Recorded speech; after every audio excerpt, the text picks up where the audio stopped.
Okay, we're already a minute late. I feel great. Last night? I was not able to. Oh, nor was No. I. Yeah. Yeah, we're almost.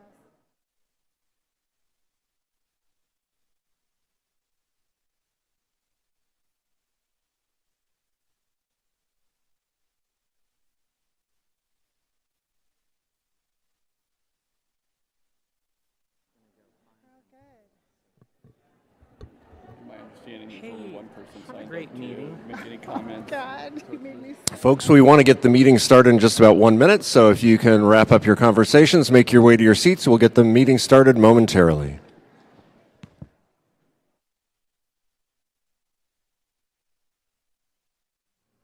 Okay.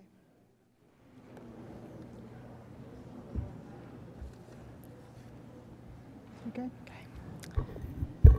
Good afternoon, and welcome to the April 14th Oregon Tourism Commission meeting. To everyone that has joined us today in Portland and those joining us through Travel Oregon's Industry Web's YouTube channel, thank you for taking the time to be with us. Today's materials, including the agenda and supplemental materials, can be found on the Travel Oregon Industry website if you'd like to follow along. I'd like to acknowledge that in holding a meeting today, we met all public meeting notice requirements provided by state law. To begin, I'd like each of the commissioners to briefly introduce themselves, and I will start with Commissioner Patel. Good afternoon. I'm Harish Patel. I own lodging property in Eastern Oregon and Oregon coast. It's very nice to see a meeting here in Portland. It's encouraging to see more and more people now coming down to downtown. I'm confident Portland will be reclaiming its position again as the top destination where people visit and revisit. And I like to see it a little quicker, in fact, a lot quicker for my own very selfish reason as a Portland resident. Welcome to Portland. Good morning, everyone. Scott Youngblood with Solterra and Cascada Thermal Springs and Hotel here in Portland in the Alberta Arts District, just about 8 minutes away. It is so exciting to be able to host the Governor's Conference on Tourism here in Portland, and so grateful for those of you who traveled from tremendous distances to be here.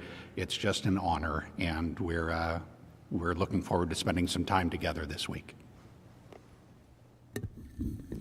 Hi, Jennifer Rowe. I own and operate Crater Lake Zipline down in Klamath Falls, Oregon.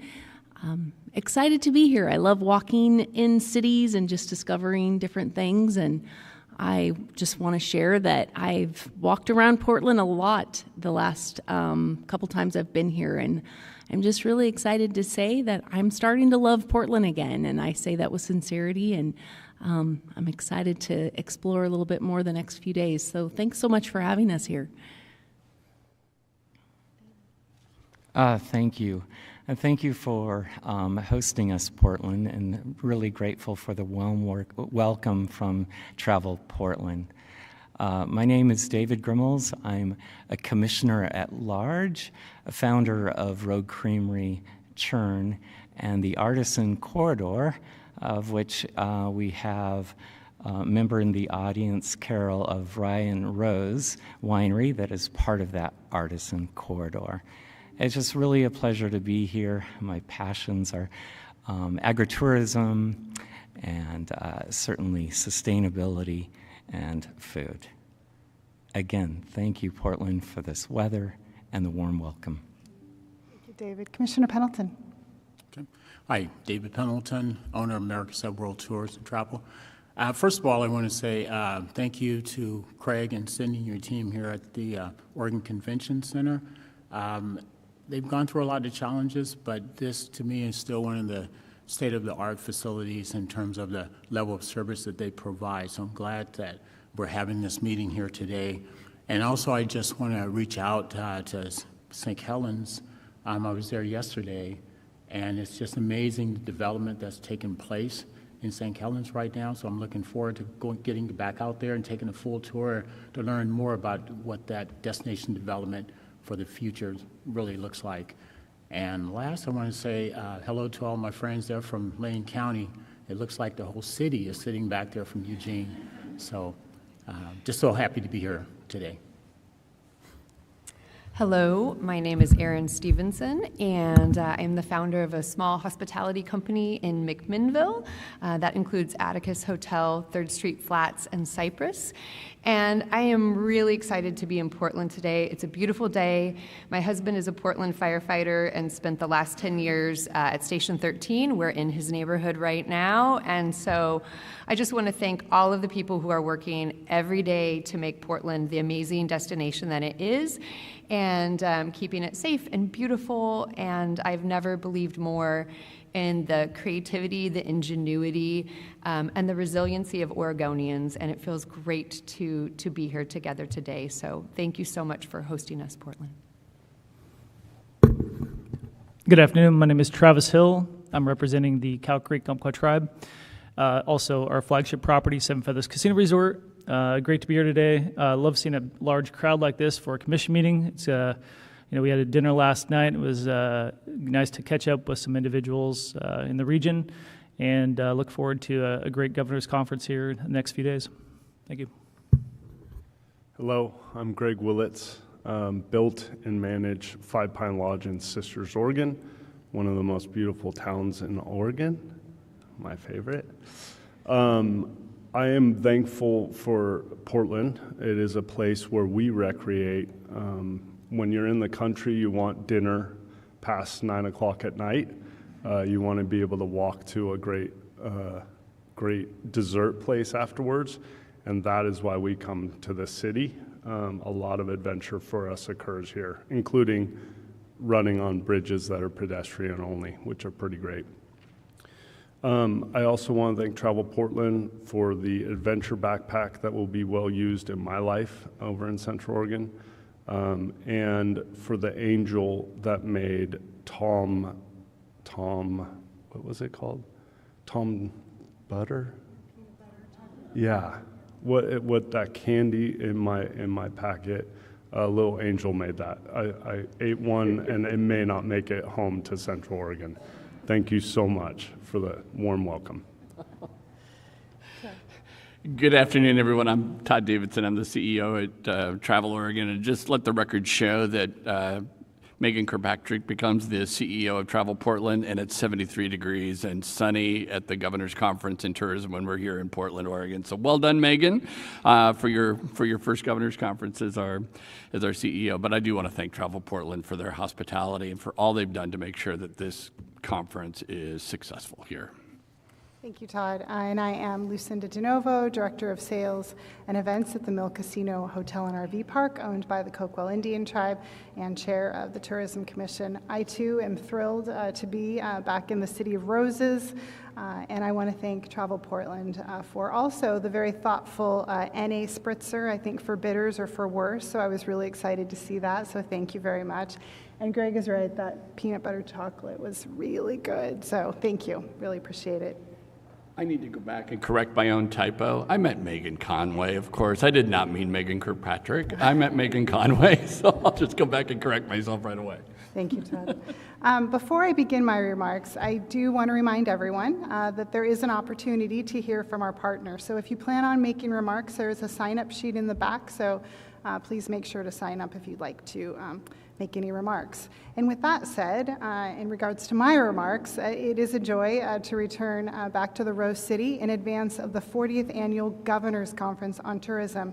That's right, I said 40th Annual. And there is one woman in this audience who has attended every Governor's Conference since its inception, and that would be Thelma Hagen-Miller from Slowpoke Tours. Let's give her a round of applause.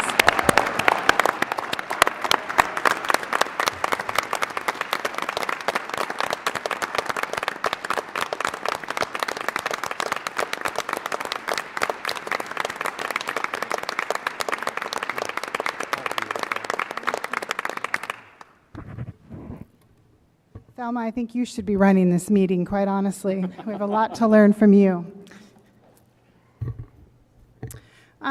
In preview, I do want to acknowledge that in regards to the 40th Annual Governors Conference, I'm really excited. The Industry Relations team, led by Lisa Edel, will be sharing a preview of the conference with us later in the agenda. I can assure you that the team has been hard at work to curate content and experiences to strengthen the Oregon tourism industry. I really want to commend Lisa, Jamie, and Lauren for their thoughtful intention of incorporating two pillars of our 10-year strategic vision, sustainability and accessibility. So ladies, thank you so much for that thoughtful intention. I'm also really excited about the Oregon Indigenous Marketplace experience that we'll have on Tuesday.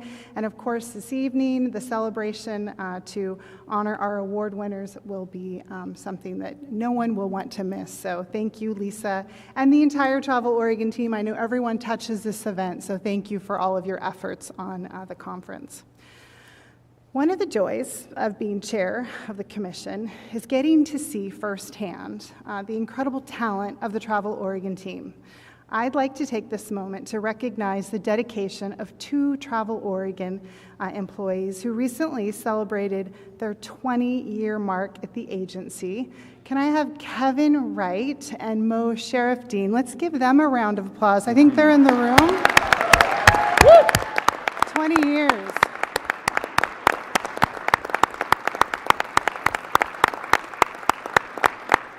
Kevin, you didn't stand up. I'm going to make you stand up. Let's try that again. Kevin and Mo, please stand so we can acknowledge them. There we go. I've had the privilege of working with each of you on separate projects, and I just am always, it is such a privilege to work with you, and I thank you for your service and bringing your creative talents and leadership to Travel Oregon every day. We are better because of your contributions. So thank you, Kevin and Mo. Really appreciate your work. And finally, I'd like to take this opportunity to acknowledge a very famous man next to me, Commissioner David Gremmels, who I believe has guests in the audience to mark Oregon State University's reopening Withicum Hall, which has been transformed into a hub for innovation featuring the Food Science Technology Department along with the Wine and Fermentation Departments. OSU honored David by naming Withicum's conference room the David Gremmels Conference Room. The recognition marks David's contributions and dedication to sustainable agriculture and education. Already an inductee to Oregon State University's College of Agricultural Sciences Hall of Fame, this recognition deepens the fact that we are honored to serve alongside him and learn from his expertise. And I believe there is a spectacular painting of him as well. So David, congratulations. I don't know if you want to say anything, but truly, it is an honor to know you. It is an honor for you to serve next to you on this commission, and everything that you've done for the state is really awe-inspiring, so thank you. Thank you, Chair DeNovo. You've caught me by surprise, and it's lovely to share the opening of Withicum Hall, and so proud of the changes there that will really move Oregon forward and the Food Science and Technology Department forward, both domestically and internationally, in a spotlight of sustainable food science and production for future generations. A lot of individuals were a part of creating that restoration, and certainly a team in reopening it. And it's just, I'm so honored to be a part of it, and humbled to be named with the other leaders in the food industry as part of OSU's commitment to agriculture and food science and technology. Thank you. Congratulations, David. You're welcome. And with that said, we have a very full agenda, so we're going to go ahead and get started.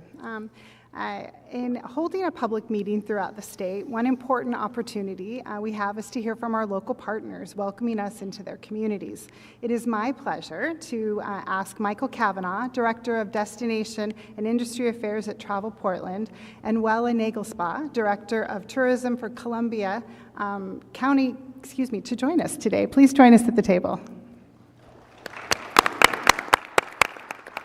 Well, I have to be honest, I was practicing your name for the last 30 minutes, so I hope I did okay. You did great. Thank you, and good afternoon, Chair DeNovo, Vice Chair Willits, Commissioners, and Todd. We're so appreciative to have you in Portland today, and welcome. On behalf of Travel Portland and the entire Portland region, I will take credit for the weather that we're experiencing this week. So while we're inside the walls of the convention center, enjoy the beautiful art, but please make sure that you get outside and enjoy the gorgeous Portland weather as well. Just a little bit of housekeeping before we jump into this presentation. I hope you all enjoyed your adventure bags and the Tom Bumble peanut butter, which is delicious. Anyone in the room who's thinking about leaving early on Wednesday? I wouldn't. Just a little sneak peek. All right, we'll get to my script because I'm sure that's what Amanda and Megan want me to do. It's my pleasure to welcome you all to the Portland region, and we're looking forward to a few great days in the Rose City for the 2025 Governor's Conference on Tourism. For those that I haven't had the pleasure of meeting, my name is Michael Kavanaugh. I'm the Director of Destination and Industry Affairs at Travel Portland and the lead for the Portland region, RDMO. Thank you all again for your hospitality last night and including the Portland region in your dinner. It was lovely and the company was the best part. Today we want to share the strategic investments made by the Portland region partners in this biennium. You'll get a taste of where the region is investing and how each subregion is unique. The Portland region includes the cities of Portland, Gresham, all of Washington and Columbia counties, and the metropolitan communities of Clackamas County. Travel Portland serves as the RDMO for the region and manages the work plan and fiscal performance reporting for the Regional Cooperative Tourism Program on behalf of the sub-regional partners, Explore Tualatin Valley, Oregon's Mount Hood Territory, the Gresham Area Chamber of Commerce and Visitor Center, and the Columbia Economic Team, or Columbia County Tourism. The Portland region is unique in that we distribute the sub-regional allocations annually as a pro rata share of the state transient lodging tax from the prior calendar year. For the 10% strategic investment and grant mandate, the Portland region partners came together to develop an agreed-upon program that allows all of the partners to have insight into and approval of the different strategic investment projects. 10% of the overall Portland region allocation is divvied up as a 5-way split so that each DMO partner gets the same amount. And this is a system that works well for the Portland region, and we're looking forward to sharing more info with you today. While we don't have all of the Portland region DMO partners today, I am excited to introduce Wella Nagelspa from Columbia County Tourism, and also my favorite bowling partner. So thanks, Wella. Nice. You needed help. Guess we'll go back to this picture. Commissioners, Todd, thank you for having me. I want to begin with the word momentum, which is the force that builds when progress starts to accelerate. And our purposeful progress is driven by our strategic plan, which was funded using Portland Region shared RCTP funds 6 years ago. As a member of the Portland region, Columbia County Tourism benefits from a blend of proximity and potential. While Portland draws visitors in with the energy of a big city with world-class dining and cultural events, Columbia County invites them to come and slow down and explore and wander the outdoors. Tourism in Columbia County is gaining real momentum, and it shows in the signs, literally. And this momentum isn't just about location, it's about people. Residents and leaders coming together to shape what's next. Across the county, ideas are turning into action. And as you can see, in Vernonia, the Freewheelers spearheaded a new Highway 26 gateway sign that dovetailed perfectly to integrate with our new tourism brand that I showed you all back in December, turning a quiet pull-off into a clear invitation that something worth exploring is just down the road, and that something has become a point of community pride. In St. Helens, a new wayfinding sign is in development with the St. Helens Main Street. And this sign will greet travelers on Highway 30 and guide them directly to the newly revitalized waterfront that the City of St. Helens has invested $18 million in. And both signed projects are made possible through strategic investment funds allocated through the Portland region. And for small communities like ours, where lodging tax dollars are minimal, this regional model is a power boost for us. And it ensures that even places without big tourism budgets can move meaningful projects forward. And the impact is tangible. So much so that community members are now coming forward with ideas for strategic investment projects. But it's that kind of local energy and belief in what's possible through tourism dollars that is now driving our progress forward. And that's just a small portion of our momentum. And thanks to the most recent Travel Oregon capacity grants, in Clatskanie, revitalization efforts are reshaping the downtown core, making it more accessible, walkable, and welcoming. At Scappoose Bay, a new kayak launch platform with an ADA transfer bench and non-slip decking will open up this summer, giving access to the water to everyone. And it complements the work that the port has done installing new ADA parking, as well as widening the sidewalks to make that access down to the waterfront. And then lastly, back to St. Helens, the transformation of the downtown waterfront is not just drawing fresh attention to the Columbia River, but it's reviving its past roots as the historic St. Helens Hotel, built in 1904, is being brought back to life, starting with the addition of an elevator, which will make the entire upstairs accessible, helping them to create a new a boutique hotel. And these RCTP funds we received 5 or 6 years ago laid the foundation, and we've been diligently building on that year after year. But it's the ongoing support from Travel Portland that has helped us build on that, and our region's model has ensured that we can turn vision into reality. And I want to also thank Travel Oregon for helping us with making some of these projects a reality as well. Thanks. Thank you, Ella. We're super excited to see all of the great things that are happening in Columbia County, and there's so much more on the horizon thanks to Wella's leadership. Next up, we're going to look at Explore Tualatin Valley's RCTP strategic investments. The first of 2 projects supported by ETV's portion of the funds was the Tualatin River Water Trail Access Enhancement Project, which includes development of wayfinding collateral. We'll get to see the final results of this investment on National Trails Day on June 7th, when the Tualatin River Keepers release the following: an interactive water trail website with detailed information on paddlecraft launches, points of interest along the river, and river history; a new water trail map for use by paddlers to share with regional visitor services partners, which you can see up on the screen; new 4x5-foot physical maps at launches and key points along the river; and national water trail symbols, which will be used by Washington County and city partners to identify access to the river. This initial investment made by Explore Tualatin Valley and Travel Oregon resulted in a partnership with the National Park Service Rivers, Trails, and Conservation Assistance Program.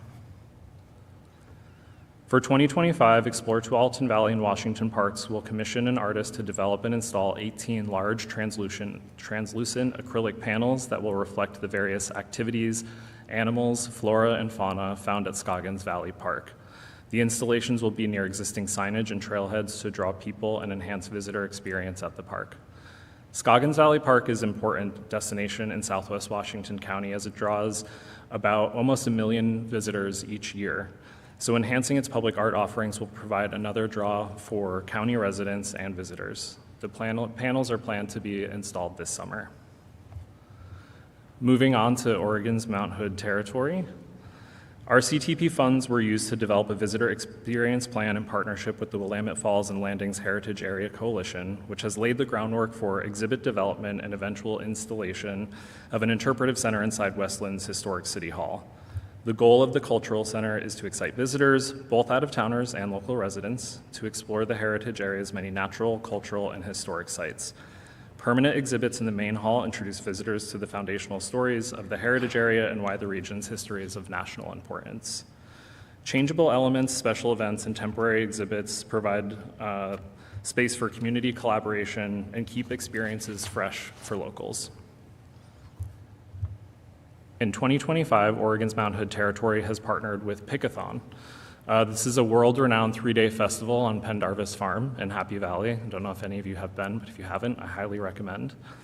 The creatively designed placemaking venues, or neighborhoods as the festival organizers call them, within Pickathon are important elements that have helped grow this festival to be an international destination. Funds provided will be used for architectural and design services, stage materials, and supplies to sustain the established levels of quality and atmosphere, which will help ensure that Pickathon continues to serve as a visitor driver for the region. Pickathon and Creative Neighborhoods also support youth mentoring program, which connects local students to architects, designers, sound and lighting technicians, carpenters, and other tradespeople in the development and production of the event. And finally, the event donates lumber and supplies to local charities and schools after the conclusion of the event so that they continue to live on. For 2 years in a row, the Gresham Area Chamber of Commerce and Visitor Center has utilized their RCTP funds to support the Festival of the Arts in Gresham. This three-day art festival hosted in downtown Gresham in mid-July welcomes nearly 25,000 attendees, more than 15% of which come from outside of the region. The funds are used to support attracting diverse and multicultural artists, musicians, performers, and food purveyors. Mark your calendars for July 18th through 20th for great music, art, and food. Finally, I'll share more about Travel Portland's portion of the RCTP strategic investments. In 2024, the Oregon Historical Society in downtown Portland opened their newest exhibit, Rivers, Roses, and Rip City, The Remarkable History of Portland. This 1,700 square foot exhibit uses compelling items from the OHS collections, as well as design features that help to tell the story of Portland. Content partners for this project include Confederated Tribes of Grand Ronde, The Immigrant Story, Oregon Black Pioneers, and local authors and historians. These partners provided content, oversight, and assets for the exhibit, and the exhibit was created with a shared authority model. The objective for this community collaboration was to create the narrative arc and help provide human stories to craft an inclusive, honest accounting of Portland's past. And if you haven't visited the exhibit, I know we have a jam-packed week, but since you're here in Portland, please go ahead and stop by. I highly encourage it. It's fantastic. For 2025, Travel Portland is supporting Lloyd Live at the Dock, which is a summer activation that transforms Portland's Duckworth Dock into a safe and engaging space. This initiative directly supports Portland's tourism industry by increasing accessibility to the Willamette River, providing high-quality recreational experiences, and improving wayfinding from key visitor hubs such as the Oregon Convention Center, where we are today, the Moda Center, and Lloyd area hotels. The activation is a collaboration between the Lloyd Eco District and Human Access Project. And with support from the RCTP program and other partners, Lloyd Live at the Dock is expanding to 2 evenings per week this year, Wednesdays and Thursdays for 10 consecutive weeks. This is to accommodate increased demand while also broadening the audience. The project includes improvements such as wayfinding signage, hydration stations, restrooms, free towel service, a solar-powered sound system, and a modified shipping container for visitor information, on-site storage, and pop-up vending. If you're a local, you've probably been before. Duckworth Dock is super fun in the summer. It's a place where people really go to enjoy the river. And there's always some great vendors, great music, great time. Duckworth Dock is one of the few accessible swimming opportunities and Willamette River access points in Portland Central City. It's a natural swimming hole, a cooling center, and a sunset viewing destination. Switching gears a little bit, I know you had heard from Megan in December on some of our other Travel Portland investments, but I wanted to share some updates for you. So these are investments made outside of the RCTP program, but do enhance the visitor experience in the Central City.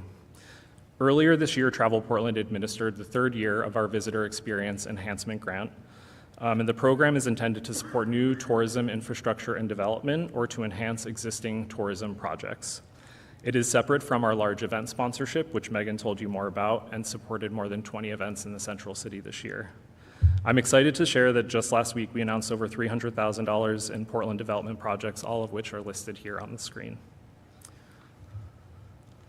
We hope you've enjoyed hearing about some of the impactful and diverse projects the Portland region has invested in with RCTP funds this biennium.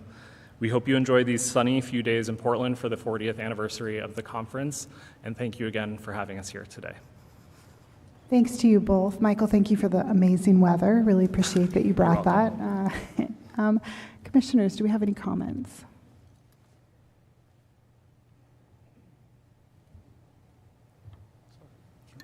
Okay.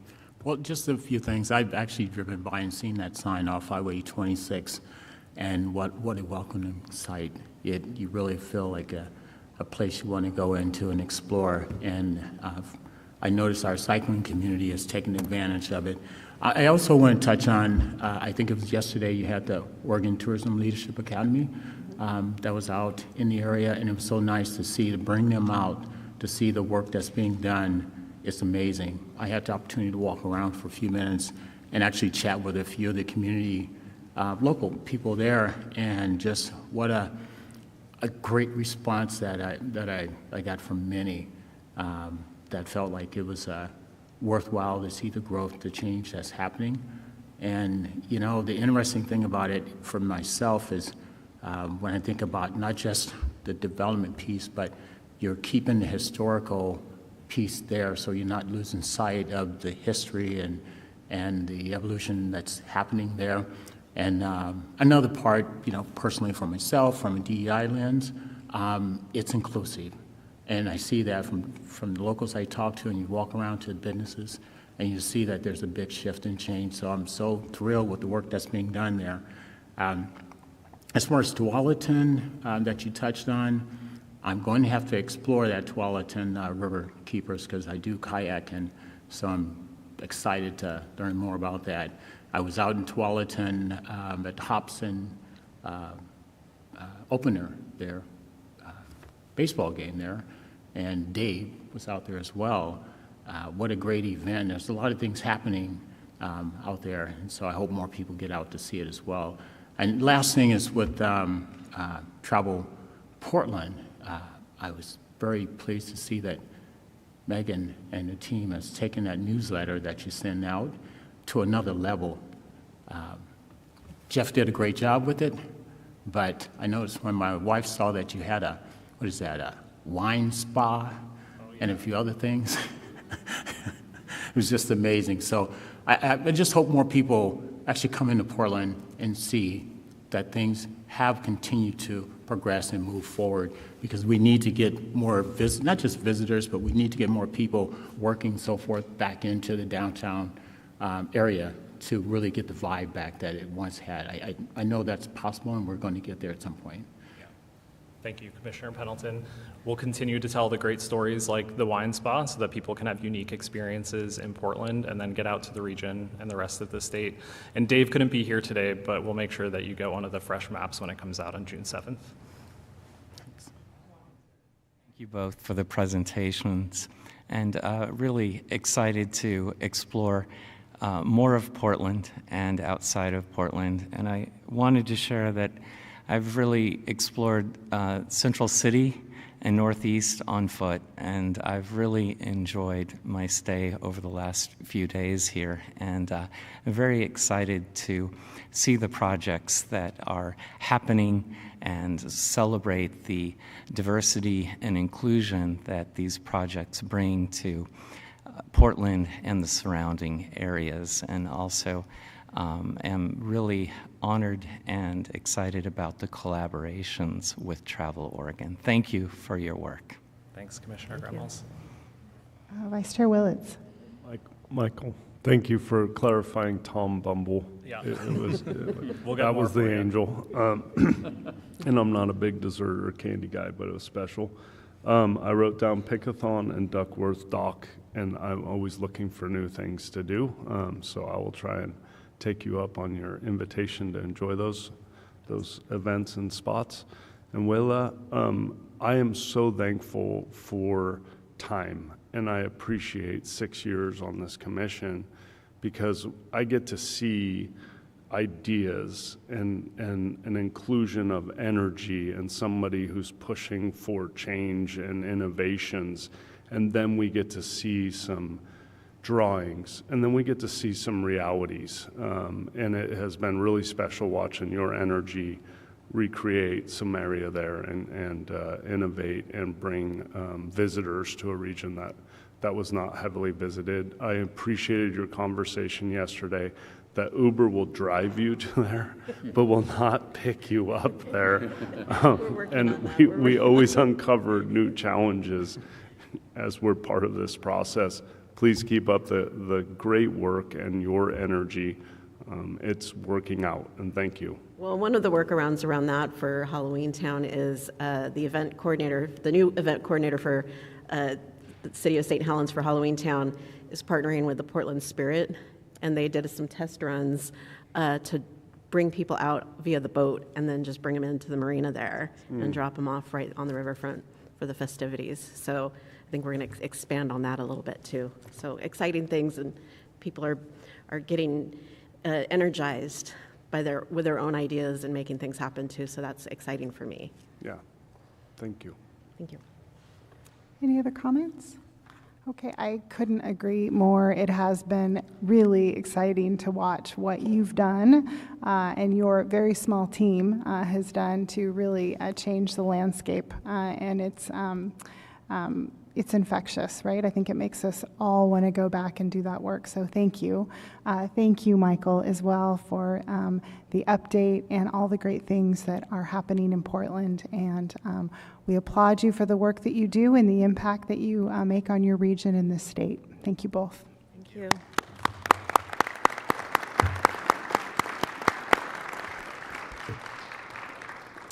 Okay, the next item on the agenda is public partners and public comment. On Monday, March 31st, the commission meeting notice was posted to the commission meeting webpage.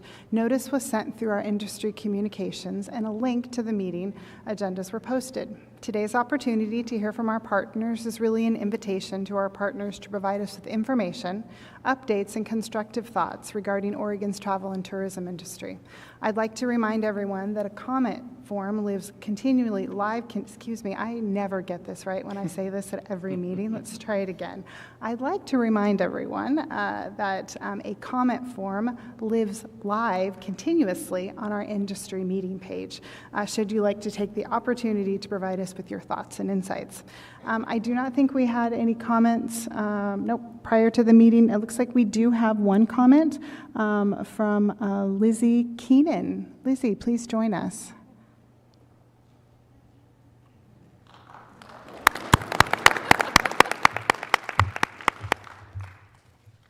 Good afternoon, commissioners, and Todd, everybody in the room. This is a fun update. For those who don't know me, my name is Lizzie Keenan. I am the executive director of Oregon's Mount Hood Territory, which manages tourism for all of Clackamas County. And I wanted to take a moment today to introduce you to somebody new who you will potentially maybe have not met before, but you will meet and probably see a lot more of in the future. So as you may recall, at the December commission meeting, which was up on Mount Hood, I was able to announce my new position with Clackamas County's Office of Tourism, which means over the last couple of months, I've been working very hard to replace my old position, which was the lead for the RDMO for the Mount Hood and Columbia River Gorge region. So after a couple of months process, we had almost 100 applications, incredible applicants. We did a few different rounds of interviews. We pulled Harry Dalgard in from Travel Oregon on those interviews, as well as our partners in the Gorge, just to make sure everybody felt good about who we hired. And we hired Ithaca Jansen. So she will be your new RDMO lead.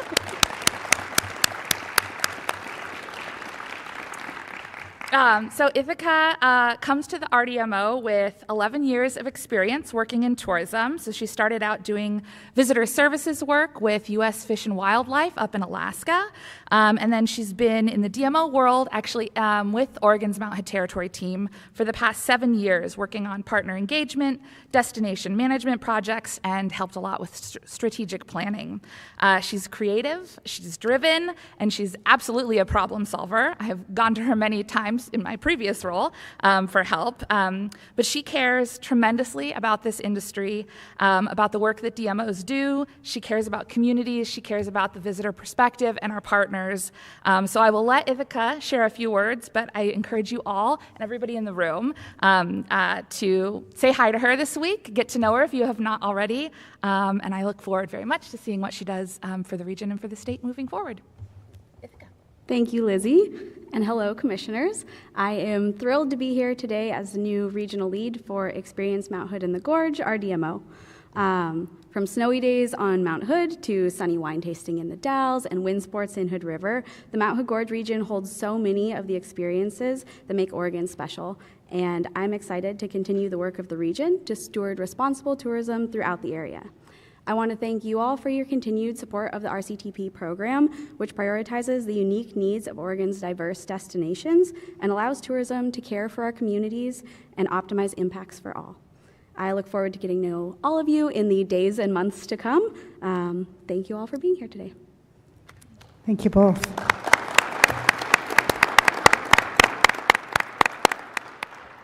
Okay, I will close the public comment portion of the meeting, and we will move on to commission business. Commissioners, I'd like to confirm that everyone has received and had a chance to review the commission packet, including the financials. Okay. With that said, I will turn this over to Vice Chair Willits. I'd like to thank Vice Chair Willits for reviewing the financials with Commissioner Stevenson, Pendleton, and myself prior to the meeting. We had a healthy conversation regarding the state of the industry and how Travel Oregon is responding. So, Greg? Thank you, Chair DeNova. We met and reviewed the financials, which have just been updated with the April TLT deposit. With the April deposit, we have received $33.1 million in TLT revenue, which represents 75% of the budgeted $44.14 million. Fiscal year to date, TLT is up 1.6% compared to fiscal year 24, but is behind pace of our budgeted $44.1 million. It is in line with the forecasted updated February of $42.5 million. All departments have been preparing for this and likely reduction in revenue. We continue to closely monitor TLT as the fiscal year closes, noting that we have final TLT at the end of July when the Department of Revenue posts its fiscal year-end accruals. Commissioners, do you have any questions about the financials? I think Todd will be talking a bit more about the budget in an upcoming meeting, but any questions? No? I was hopeful to just get a little input on our budgeted forecast and knowing that revenues are slightly down, and then the news around federal budgets being cut. Are there risks of us seeing the federal budgeted portion of our financials being cut in the future? If I could, Commissioner Grimmels, when you refer to the federal portions of our federal grants. The federal grants. Yes. The federal grants that have been received by Travel Oregon over the last few years have predominantly been limited to the EDA grant that was received during COVID that went to support the World Athletics Championships. We do work with the Forest Service on a challenge cost share grant to do trail development. So far, those dollars are secure. What the future holds for those dollars, we don't. That's the component that we don't know as of yet. We do know that there are staff reductions that are being made, and that's the place that I'm sensing our team is feeling it the most right now, is in terms of who it is that they're working with, on the ground. Thank you, Todd, for that clarity, and appreciate your voice for supporting Oregon and capturing future grants if they're available, and keeping us informed. Thank you. Thank you, Commissioner Grimmels. I think it's a perfect time to thank Commissioner Pendleton, Youngblood, and Vice Chair Willits, and Todd. They were just in Washington, D.C., really advocating for Oregon, and so I want to commend you all for going back for Destination Capital. Todd, any insights you want to share? I know this is off the cuff from that meeting that you want to share with us. It was. There's so much to share. We did have the opportunity to meet with several members of the Oregon delegation, and we met with every office, and in most cases we had the opportunity to meet with the members themselves. Very very unique perspectives for the time that we're currently in. Much was happening the week that we were there. The tariffs were announced the week we were there. And so waiting to see what the fallout, would be to that has been what we've seen for the last couple of weeks. So I found the meetings very informative. What was very encouraging for us was the receptivity from our delegation to our messages, especially as it relates to visitation from Canada. For those of you that are involved in international travel to Oregon, you know that the Canadian market makes up roughly 55% of our international inbound visitation. And so declines in that market in particular are pronounced and actually somewhat multiplied or amplified. So we've already had members of our delegation that have reached out because there are letters that are circulating amongst members of Congress about the impacts that certain federal policies are having on visitation, not only to Oregon, but obviously to the U.S. As a whole. And so they're reaching out to us seeking our advice and input on or counsel as it relates to the contents of those letters and signing on to those letters as well. So again, the responsiveness and receptivity has been tremendous. We hosted a delegation dinner. We co-hosted a delegation dinner, let me be very clear, with our dear friends at Travel Portland. We had 2 members of the delegation join us, and I was very pleased that there are 2 newest members to the Oregon delegation, Congresswoman Bynum and Congresswoman Dexter. Were both able to join us, and it turned out to be not only just a lovely evening of fellowship together with members of the travel and tourism industry and members of Congress. We also did have some staffers from some of our members of Congress that joined us for that dinner as well.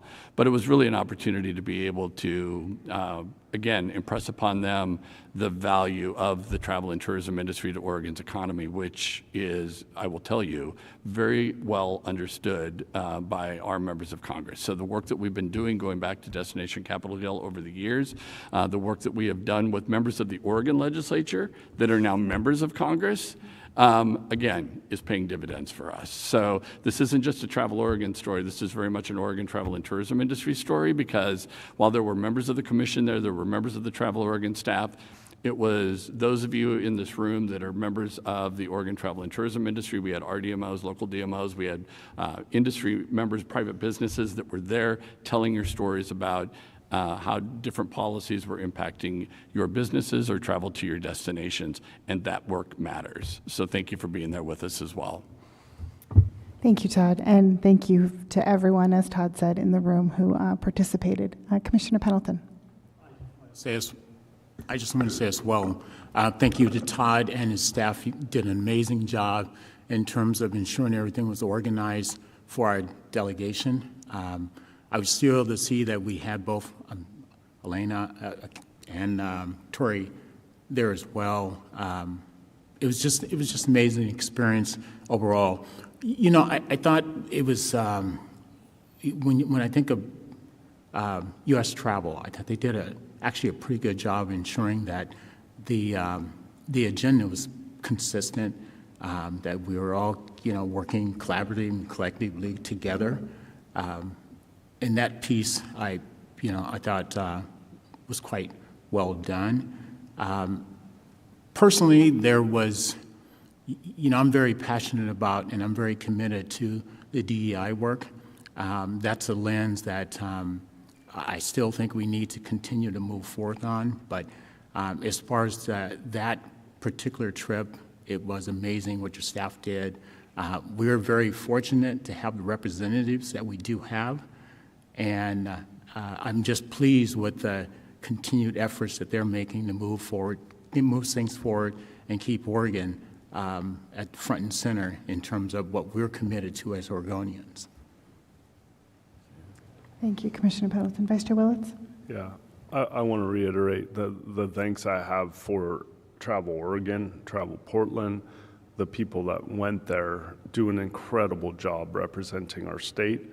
They're organized, they're prepared, and we're making an impact. And my takeaway after meeting with senators and Congress people was and for anybody in this industry that's concerned with Canadian and foreign visitation, we weren't alerting them of this. We were immediately asked for that data because they're concerned about it as well, and they want to push that information up and really have the data to prove the impacts of comments and policies that are adversely affecting our partners.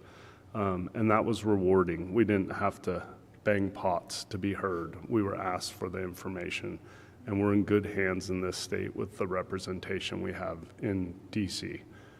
And thank you for inclusion in that process. It's very professional and wonderful. Thank you. Scott? Maybe just to reinforce what's already said by the folks that participated as members of this year's delegation,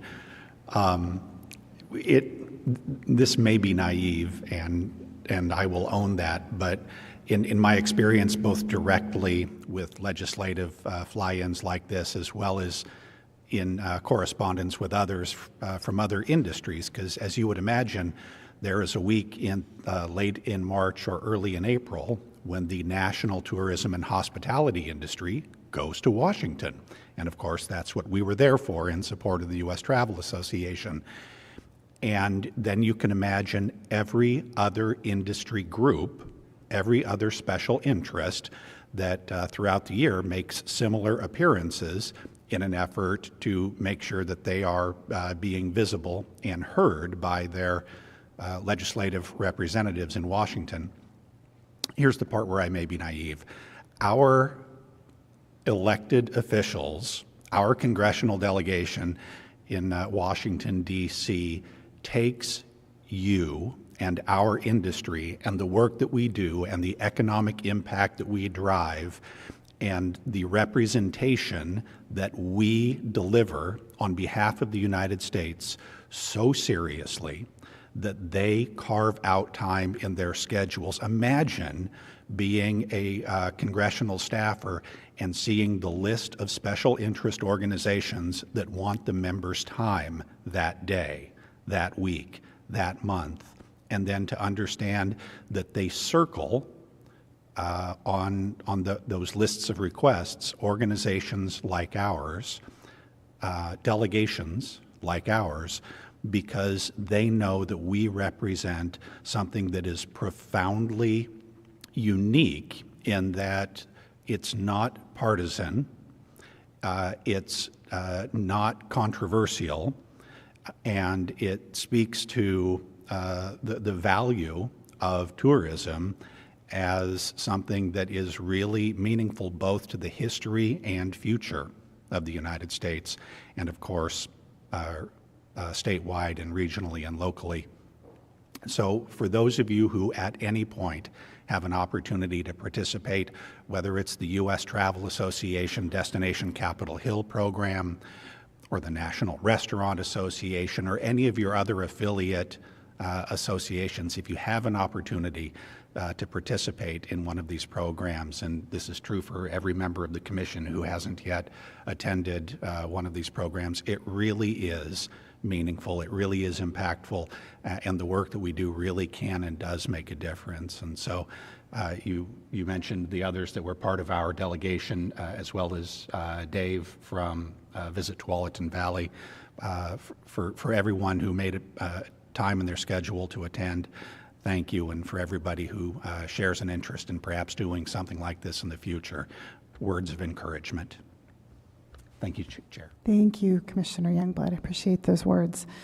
The next item on the agenda is commission action. So approval of the February 2025 minutes has been sent to you in draft form, and it was sent on March 31st. Are there any questions regarding these documents?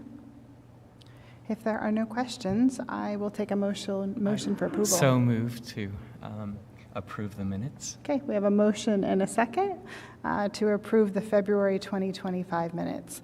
All in favor say aye. Aye. Aye. Opposed? Okay, motion carries. The February 2025 Commission briefing and meeting minutes are approved and will be posted to the Commission section of the Travel Oregon Industry website. Commissioners, I want to remind you that one of today's presentations will cover the draft 25-27 strategic plan and budget, which you received. As commissioners may recall, one of the key learnings from the 10-year strategic vision process was the Commission's desire to review the plan and make comment in advance of its release to the industry. I want to commend the team for delivering the draft plan and budget to the Commission on April 2nd, well ahead of its broader release. And I want to thank the commissioners who have commented so far. There's obviously more time to make comment, but thank you to those commissioners that have shared their comments with the staff. The plan will be shared with the industry on April 17th, which will mark the start of a 30-day public comment period. I'd also like to point out that during the 25-27 biennium, it's hard to believe, but we will reach the midpoint of our 10-year strategic vision. And this marks an important and timely opportunity to reflect on our progress and review the health of the organization from an operational and cultural standpoint, especially in the context of emerging from a global pandemic and 2 years after our organizational restructure.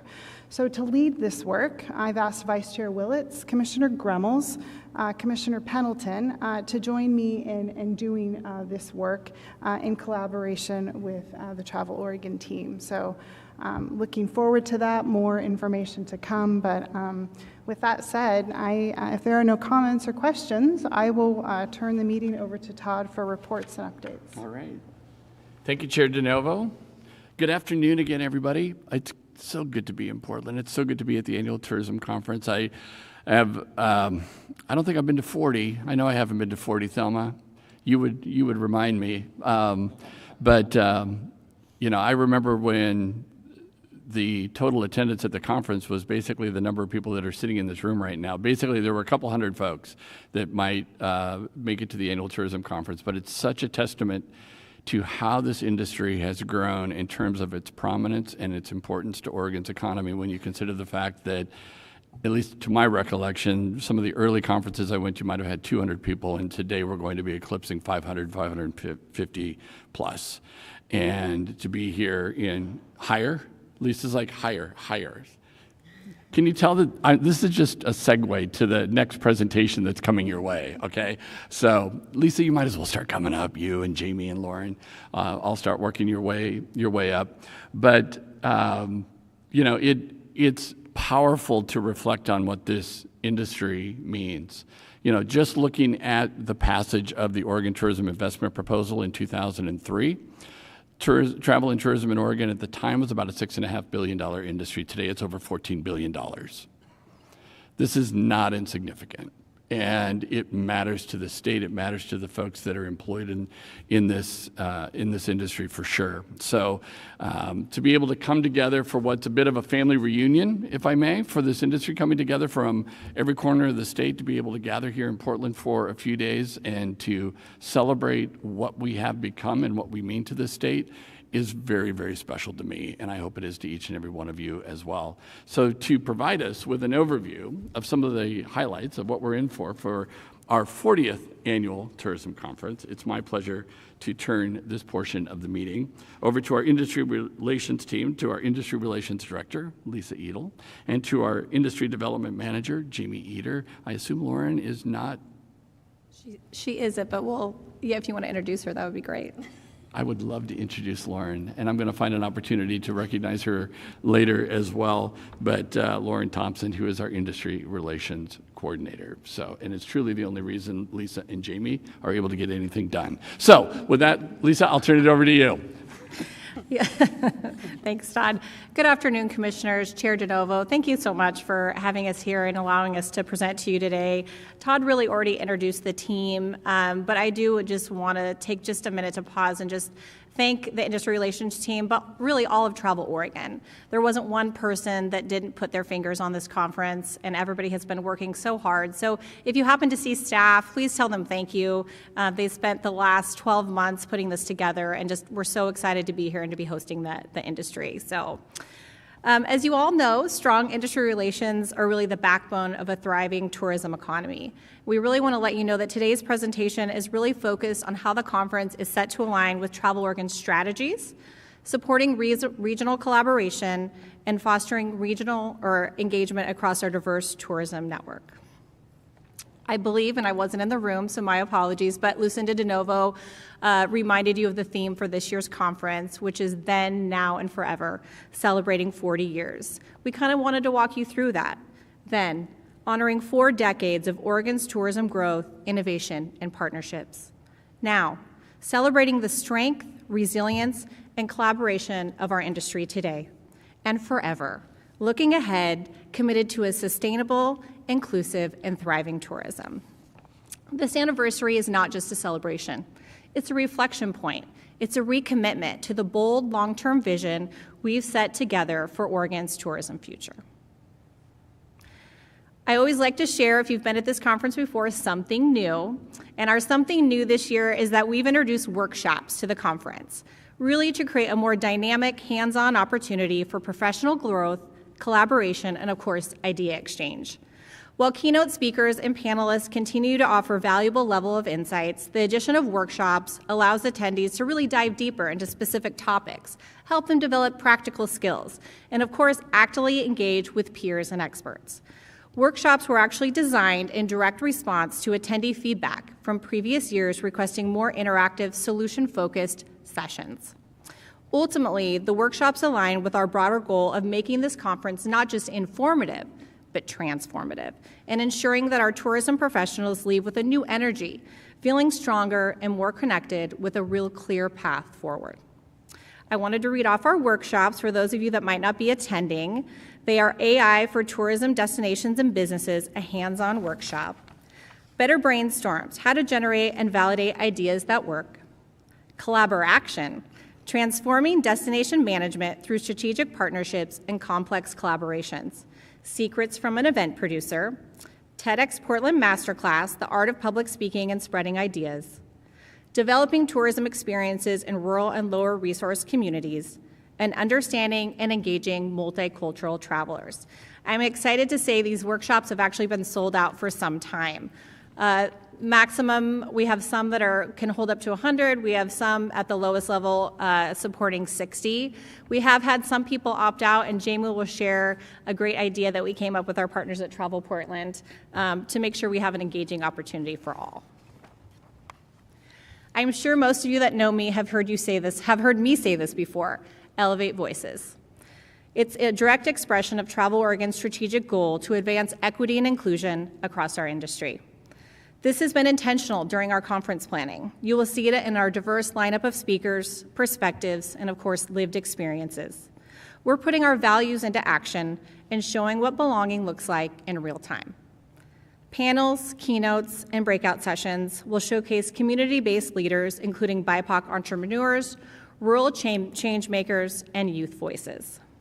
These are the people that are shaping tourism on the ground, and we're creating space for them to lead the conversations. 2 examples of this that you will get to experience throughout the conference are Siletz Valley School, a charter school in Lincoln County. In restaurants all over the world, diners pay top dollar for award-winning dishes crafted from Pacific Northwest fare. On the Oregon coast, students are learning to harvest those same resources to create fine cuisine of their own design. It's part of a culinary program at the Siletz Valley School in Lincoln County. Director Patrick Clark, who hopefully you all will meet, hopes to open the students' eyes to the abundance and opportunity in a place that they call home. At that same time, Clark believes that education, combining French cooking methods and local Native American traditions, can really take these students far. These students will be one of 3 Indigenous partners preparing food for you on Tuesday afternoon at the Oregon Indigenous Marketplace.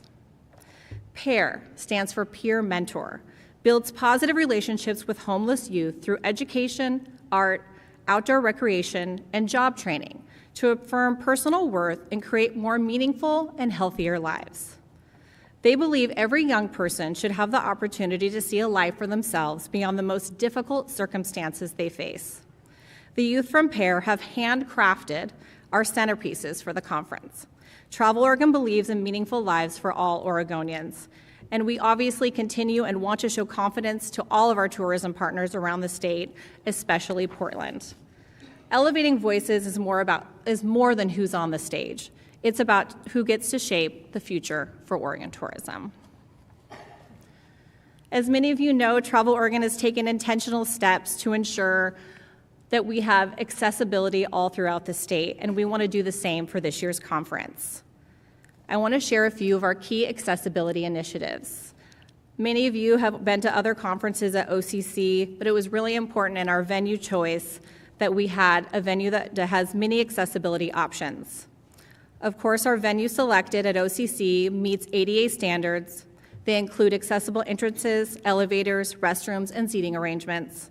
Of course, ample accessible parking and clear signage, and provides to assist attendees with mobility issues.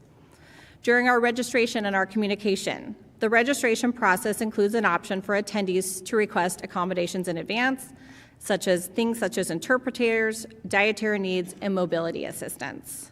We will have real-time captioning available on all of our main stage sessions this year. We have a sensory room available for attendees who need a low-stimulant environment. Culture City, who is one of our accessibility partners, will have their bags at registration.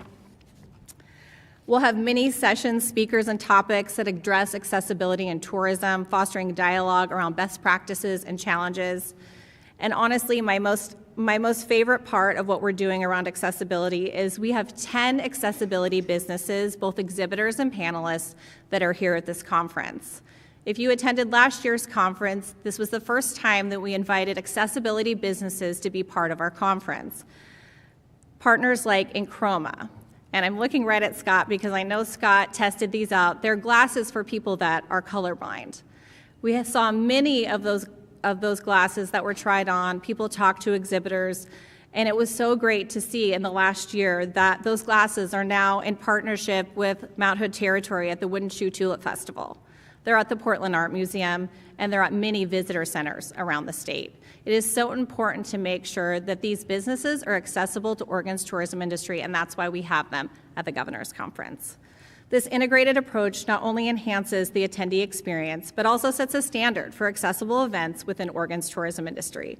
Travel Oregon is committed to creating a more inclusive tourism ecosystem, and that starts with how we gather, how we learn, and how we lead together. And now I'd like to turn it over to my colleague, Jamie. Hello. Oh, hello. Hi, okay. So sponsors and exhibitors play a huge role in bringing this conference to life. Their investments enable us to deliver a high-quality event, everything from top-tier speakers, engaging programming, and impactful networking opportunities. We wanted to take an opportunity to extend a massive thanks to the Travel Portland Convention Services team.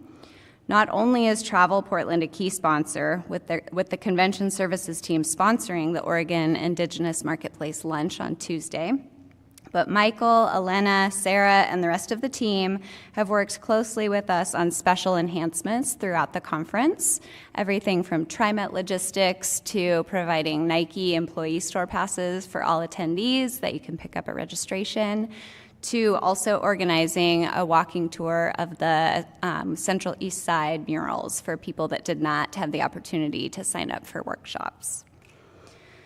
We are also proud to continue our partnership with the Port of Portland. The port is a gateway for millions of visitors and critical to Oregon's tourism infrastructure.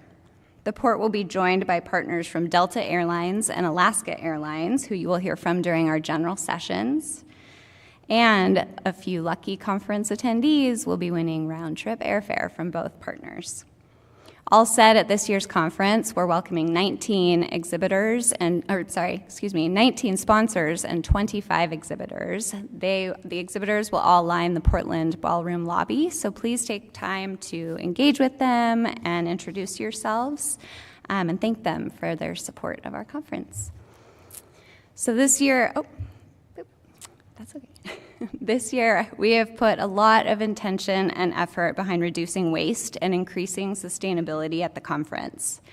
We sent Know Before You Go communications to conference attendees, sharing easy ways that they could help get involved in this effort, from bringing reusable water bottles and coffee mugs, to skipping daily housekeeping, to carpooling with friends. We're incentivizing this participation. On Tuesday morning, attendees can show us their reusable coffee mugs or water bottles to get a raffle ticket as they enter the Tuesday morning keynote, and that is how they will have a chance at winning Alaska Airlines tickets. Small things really make a difference in this space. You'll notice that coffee stations don't have sugar packets and stir sticks. They have bulk items available. We have minimized all disposable, even compostable service items, instead opting for washable and reusable items. We're ensuring that all of the materials and signage that you see out in the lobby were printed on Falcon board that is recyclable versus plastic-based materials. We will be taking the TriMet Max to our night out at Providence Park. And we also have seed paper lanyards. This is an example of sustainability being a challenge at times.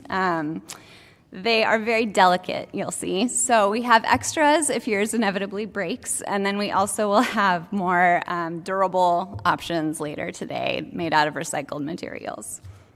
We'll be working with the Oregon Convention Center and Providence Park to get metrics on waste diversion that we'll share after the conference. And all of this is really leading up to our attempt to make Governor's Conference eventually a zero waste event.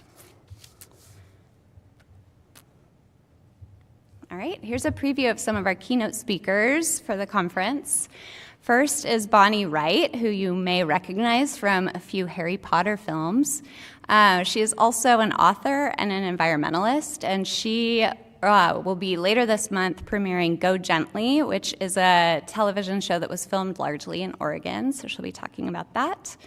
We have Todd and Fred Dixon, the CEO of Brand USA, having a fireside chat talking about the travel and tourism outlook for 2025 and beyond. And then we also are so excited to welcome Scott and Shayna, who are two profoundly deaf mountaineers and educators. And they will be talking about overcoming obstacles and inclusivity and accessibility in the outdoors. And then we're very excited about our night out at Providence Park, home of the Portland Timbers and Thorns. There will be lots of delicious food, and then make sure you get down to the Adidas Club level, where Freeland Spirits will be serving batch cocktails and tastings of their spirits. We will be able to take the field at 7:30, where we have a few brave souls who will be taking penalty kicks against conference attendees. So thanks to Todd, Megan Conway, and Jason Brandt. The best part of this is that for every goal that is scored at Hampton Lumber, our partners will plant a tree. So that's very exciting. We have a lot of fun surprises in store for people, so make sure you listen for Timber Joey's chainsaw and get on that field, because you might get a scarf if you're the first ones down there. We're so excited to welcome you all to the conference and happy to answer any questions. And it's a vicious rumor that if you hit me in the face with a soccer ball, they'll plant 10 trees. That was start. Yeah, my wife is like, what are you doing at the conference this year that you've never done before? And I said, you won't believe it when I tell you. So Lisa, Jamie, thank you. Questions from the commission or any comments at this time? Chair DeNova. Always, I'm so inspired by the work that this team does. And I really, I said it at the last meeting, but I feel like I need to say it again. The 10-year strategic vision at this time that we're in becomes so much more important, and it makes me so proud to be an Oregonian. And the work that you've done to lift up, making sure that we're lifting all voices and making sure that they're heard in a time when DEI programs are being cut at the federal level and across the United States. The fact that we're not running away from it, the fact that we're embracing it, it's just so incredibly important. I'm not going to use the right words to say it, but I just want to thank you for your thoughtfulness in putting those programs together. It's so incredibly important. And on a lighter note, last year, I raised a Stein, and I lost the contest, and I had to go to PT, physical therapy, and I had to tell doctors, they said, "How did you get this injury?" And I said, "I was holding a Stein of beer," and it was very embarrassing. So all I will tell you, Todd, is good luck.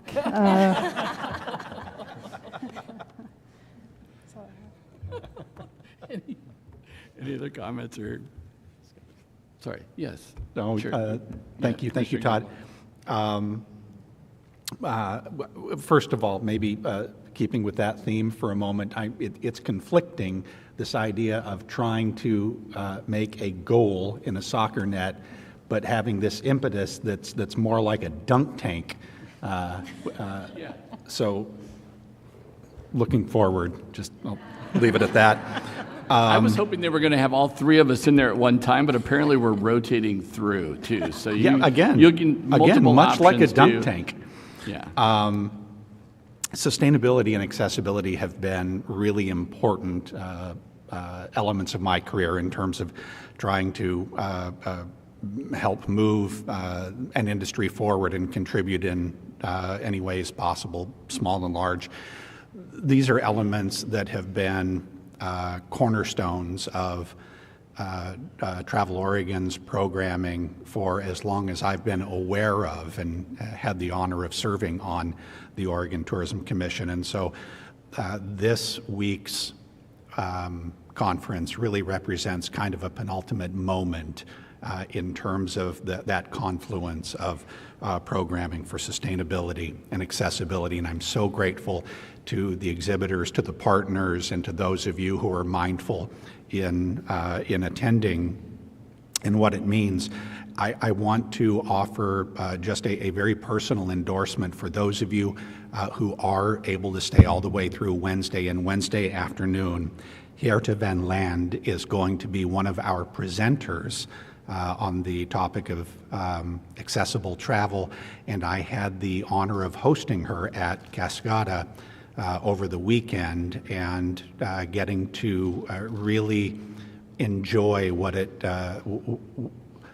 the influence and the impressions and the communication of a really world-class leading voice in what it means to provide accommodations to people traveling with disabilities.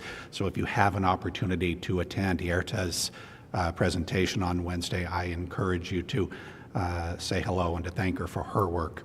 And that's all. Thank you. All right. Clarification, Scott, are you colorblind? You tried glasses.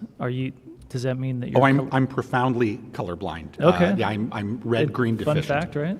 Okay.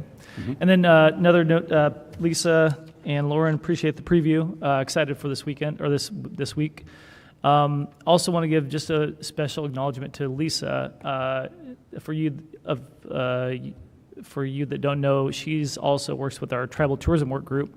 And so she's been wearing multiple hats, trying to navigate through this, coming up to this conference, helping us assemble our slide deck for Wednesday's presentation. So I just want to acknowledge you and appreciate all the work you do for us. So thank you. Yeah, I just want to say thank you for all the work that you do as well. I think there's many in this room excited for the keynote speaker, Bonnie Wright, but over the years you've done a great job with it. So looking forward to this. Thank you, David. All right. Any other? All right. Lisa, Jamie, thank you. It's Thank going to be a you. great conference for sure.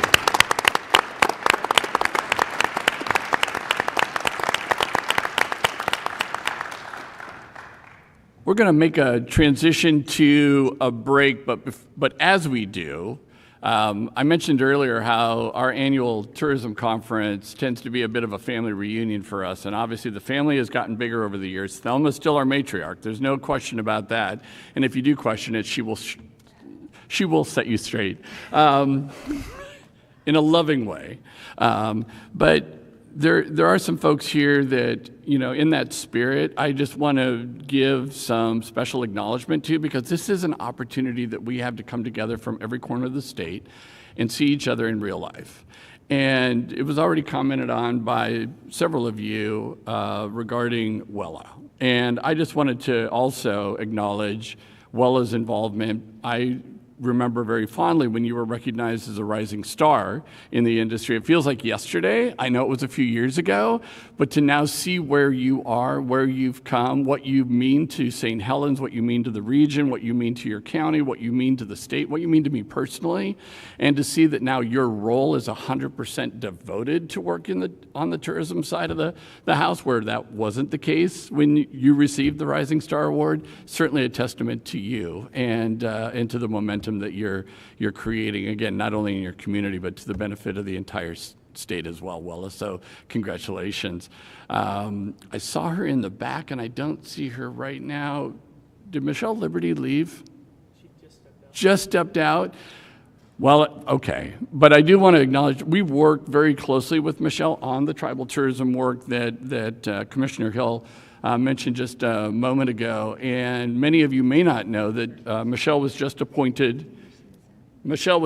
recently appointed to the board of the American Indian Alaska Native Tourism Association, representing the Pacific Northwest. So, Michelle, congratulations on that.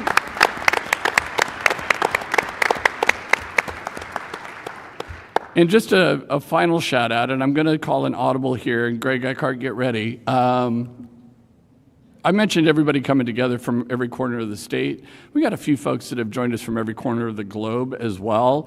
These are really, really, really important people for you to know, because they are Oregon all over the world. And Greg, I know this allied, forgive me, but Greg, if you could have them all stand and just very quickly just kind of introduce who we've got with us here, I'd sure appreciate it. So Greg, let them stand so we can all see a face with the name.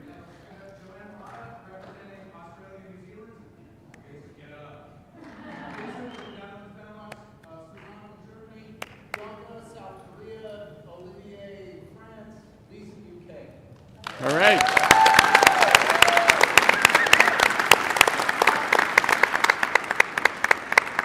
So with that, we'll take a brief break, and we will reconvene at 2:05.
Okay, everyone, if you could make your way back to the seat and the commissioners make their way up front, we want to get the meeting right underway again in about 1 minute. Thank you.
Yeah, you're in Barcelona.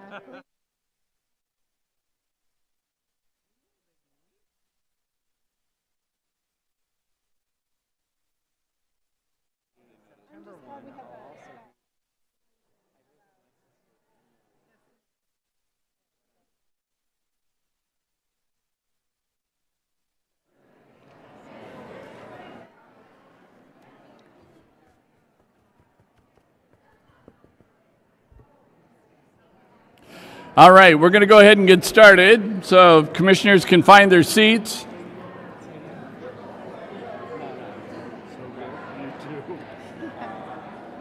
Or not. Where's Commissioner? This is when you find out how very little influence you really have. I need my mother. I need Greg's mother.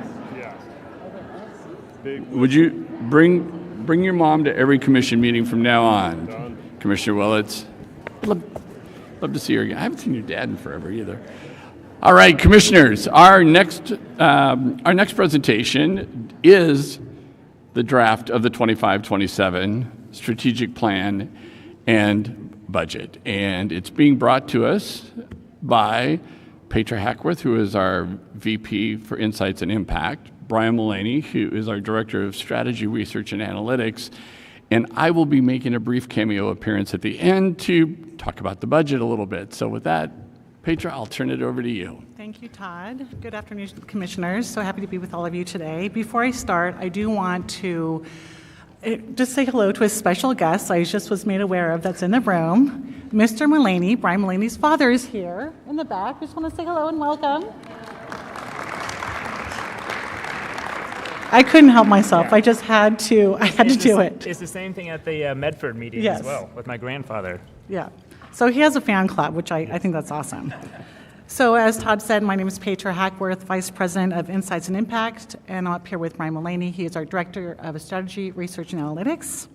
Today is an exciting day. We're going to walk you through key elements of the 25-27 strategic plan and budget.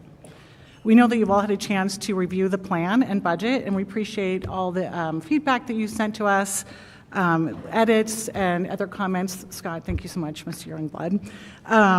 But when we have the chance, the opportunity to actually walk through this today, and we're going to walk through the objectives, the strategies. Todd mentioned we'll be walking through the budget. We're going to talk about the TIPS, which is Tourism Industry Partner Survey, and how we took all the information and created the plan. So our biennial plan and budget is an externally published, statutorily required 2-year strategic document. While it informs our internal work at a high level for the biennium ahead, it is also a vital way to inform our industry and the public of our focus areas for the next 2 years. And as you likely know, we do not need to make any decisions today. After the plan is posted on April 17th, we'll have almost 2 months before we come together in June to adopt the plan. As we work towards building our strategic plan, our goal is to bring more cross-functionality with industry collaboration to the process. Our process for the biennial planning cycle included a data-driven approach supported by strategic insights and the Travel Oregon teams. We started the planning process much earlier than we have typically in the past, and it was a very collaborative effort across all teams at Travel Oregon. We reviewed our key learnings and made strategic adjustments to the plan we're currently in right now. And this was the first time that I know of that we've written the plan, created the plan, discussed the plan without any external partners. We didn't have anyone writing the plan for us. It was all done internally, and that's something we're very excited about, very proud of. So we're all familiar with Travel Oregon's vision and mission, but we thought this would be a good time to recenter everyone. Oregon is a welcoming destination where tourism drives economic prosperity, benefits the natural environment, and celebrates rich, diverse cultures. And our mission is we inspire travel that uplifts Oregon communities, collaborating with industry partners to align as stewards of Oregon. We work to optimize economic opportunity, advance equity, and respect the ecosystem, systems, cultures, and places that make Oregon, Oregon. So here are the values listed that Travel Oregon staff strive to lean into every single day. Integrity. Our words match our actions. We measure the impact of our work, celebrate successes, adapt and change course when necessary, and continually improve together. Equity. We lead through a lens of racial equity and commit to making systemic changes so Oregon is a more equitable place to live and visit. Community. We honor the people, cultures, and places of Oregon. We nurture our relationships with colleagues, the tourism industry, and local communities as we collaborate to make better Oregon experiences. And lastly, stewardship. We lead through a lens of destination stewardship to build resiliency for a regenerative future. And I hope that really resonates with all of you. I think our values really just mean so much to everyone at Travel Oregon. We really do try to live into those every single day. So before you is timeline of our journey. Commissioner Chair DeNovo brought this up a little bit earlier today. The yellow star marks where we are currently in our timeline. And as we close the 23-25 biennium, we'll be halfway through the 10-year vision. So when we're up here presenting to you in 2 years, we'll have 5 years to go. So here you see our timeline to get us where we are today. Starting in July of 2024, we actually, at that time, already started discussing the 25-27 plan. We then selected strategies that would have action plans attached for the new biennium. In November, we reviewed the tourism industry partner results and we presented the strategies at the December commission meeting. And now we're going to share with you, with Brian, the insights we used to create the strategic plan. Thank you, Petra. To ensure strategic biennial plans are built upon the most current information and represents the diversity of industry partners across our state, each plan relies on data gathered through industry partner surveys. The Strategy, Research, or Analytics team, or SRA team for short, fast-tracked these early results from the latest Tourism Industry Partner Survey to inform our strategic planning. For those not familiar with the survey, it seeks to collect feedback from workers connected to the tourism industry that will help inform our strategic direction as well as the direction of our regional partners. Here are our top 6 industry sectors by percentages. DMOs, lodging properties, and food and beverage make up the top 3, while arts and culture, guides and outfitters, and attractions all tied for 4th. Overall, we were very pleased with the response rate coming in with over 1,300 responses for this question set. Regionally, the coast provided the largest number of responses, although they dipped in the total number of responses from the prior year. All other regions maintained or grew their number of responses, which was great to see. In terms of the strategic planning questions, grants and tourism infrastructure remain the top 2 long-range planning priorities for the tourism industry. We also saw strong interest in the environmental sustainability areas like climate action and regenerative tourism. Using this data, my team developed a ranking criterion to help ensure that our long-range planning areas listed here were supported by either our action plan work or our core delivery work. In some instances, we prioritized lower-ranking long-term planning areas because they align with our strategic vision. For example, DEI-related areas ranked low in priority, but the team opted to move forward with these strategies since they support our strategic vision objective that Oregon is striving to be a place of equity. Sorry. I was so enthralled with you. I know, Thank it's you. so good. In addition to the important feedback received from the Tourism Industry Partners Survey, Travel Oregon is committed to creating biennial plans and budgets that map to the vision's 4 interlocking objectives. Oregon's tourism economy is flourishing, Oregon is striving to be a place of equity, Oregon delivers remarkable experiences, and lastly, Oregon respects its natural environment. Additionally, as we worked on this plan, we took key learnings from our 23-25 strategic plan. We fell short in telling the complete story of the work that Travel Oregon does every day to support staff and partners across the state. In Remedy, this plan clarifies how we track and implement the collective work of the agency by identifying our work as required to operate, core delivery, strategic planning work, or pending work. So, what is required to operate? Required to operate are all statutorily required programs such as our welcome centers, our grant program, and things like employee benefit programs.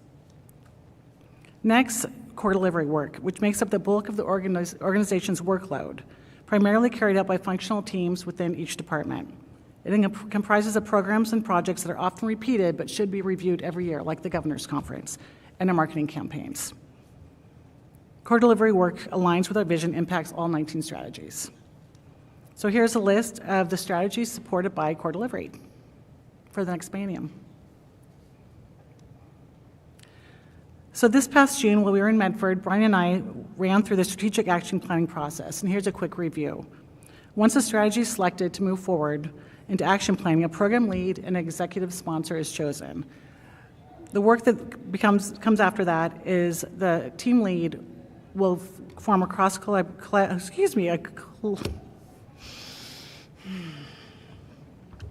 Once a strategy is selected to move forward into action planning, a program lead and executive sponsor are selected. The program lead will establish a cross-functional team responsible for creating the plan with milestones. Once programs have been approved, the work can then start. Here are the 6 strategies supported with action plans for the upcoming biennium. The stars reflect the new strategies, and the list here without stars are being carried out from the current biennium. A strategy pending is when it is awaiting the completion of other strategies or additional staff or foundational elements need to be completed before the work has started. And here's a list of the 4 strategies that are in pending status. I'm going to turn over to Brian to talk to us about how we measure our work. Thanks, Petra. The tourism industry has long been measured by its destination marketing efforts or the number of heads and beds at any given moment. From our inception, Travel Oregon has been rooted in economic development, and this metric certainly is linked to increases in visitor spending, tourism workforce, and tax revenue, which are all important key performance indicators, or KPIs, for us. But we know that better doesn't always mean bigger, faster, and more. We believe that by being strategic and thoughtful and looking at the big picture with the intentionality of a steward, we can not only continue to increase the economic vitality in Oregon across all of our seasons and offer remarkable experiences to visitors, but also preserve the scenic wonder of our state and increase the livability, equity, and quality of life for residents too. To track our progress towards each objective and the effectiveness of each aligned strategy, we use several KPIs with corresponding goals. Aligned with one of our 4 objectives, these KPIs provide a comprehensive, quantifiable measure of Oregon statewide tourism performance to ensure that we remain on track to meet our vision. Before you are the KPIs that have baselines set. At this point in time, we have 16 of 18 baselines. One of the absent baselines will be set as part of the next Tourism Industry Partners Survey, and the other will be established as part of the work conducted by the Implement a Tourism Climate Action Plan team. Shifting gears here, let's talk about goals. In addition to working on KPI language and KPI baselines, the team has been hard at work establishing goals for our KPIs. These goals are for where we want these indicators to be at the end of our 10-year strategic vision in June of 2032. Where we are today, we have 13 of 18 goals set. I want to take this time to thank DIPTY, the larger SRA team, and all of the functional teams at Travel Oregon for their diligent and timely work over the last few months to get these goals established. To help us and the rest of the industry keep tabs on our progress, we have created the 10-year strategic vision dashboard. This tool will allow us to track how we are performing against or towards our goals for the coming years. This dashboard will soon be available available on the Travel Oregon industry website. And speaking of measuring progress, looking at the KPIs that do have goals set, we can see some areas of focus for the coming years. And we've added a new area of focus for our visitor spending KPI. Visitor spending is growing year over year, but at a slower pace than anticipated. We'll soon have access to the full 2024 Economic Impact Report from Dean Runyon, which we'll dig into in the coming weeks ahead of the National Travel and Tourism Week. For our resident sentiment KPIs, we still need to improve the support for tourism development scores in Central Oregon and the Oregon coast. And for our visitor profile KPIs, we need to improve each of our scores with a major emphasis on the likelihood to recommend score for the Portland region. While focusing on these indicators, we also need to continue to maintain progress on the KPIs in the equity in the environment space. And with that, I'll pass it over to Todd to talk about the biennial budget. All right, thank you. And I know you guys are driving the slideshow, so go ahead and jump to the next slide for me, if you would, please. Thank you. Commissioners, you saw this in the information that was provided to you in advance. I just wanted to touch on a few points for you very quickly. First of all, you'll see the transient lodging tax that is called for in the budget is $89.2 million. This is in line with the revenue forecast that we received from Tourism Economics and that we deliberated at our February meeting. So the determination was made at that time that 3.3% growth in year 1 and 3.2% growth in year 2 was reasonable for us to use in terms of moving forward with our planning. And we were, even at that time in February, anticipating some changes with some of our international visitation. So I did want to put that in as a bit of a caveat as well. You'll also notice listed as the sources there at the top, there's additional transient lodging tax from a prior period, that is FY23, or FY24 rather. That is revenue that was carried over from a prior year. It's part of what we would call, you've heard Kathleen or I refer to it as an accrual. We receive a deposit from the State Department of Revenue, but it occurs in this current fiscal year, but it's attributed to the previous fiscal year. And we elected to carry that money on our balance sheet as we were keeping track of how revenue was going to be coming in this year. So that money is going to be carried into the 25-27 biennium as a source. The other income that you see listed there, the $2.4 million, is comprised of interest income, the Welcome Center brochure program, the Governor's Conference revenue. You saw the reference made to sponsors and exhibitors, and also some anticipated grant income as well. So all total, $92.3 million in sources. Under the program budgets, you see it delineated there where 37% of the revenue is itemized to go to brand stewardship. 36% is going to destination stewardship, which includes us fulfilling our statutory obligations for the competitive grant program as well as for the regional cooperative tourism program. 12% of the revenue will go to insights and impact, 16% to administration and operations.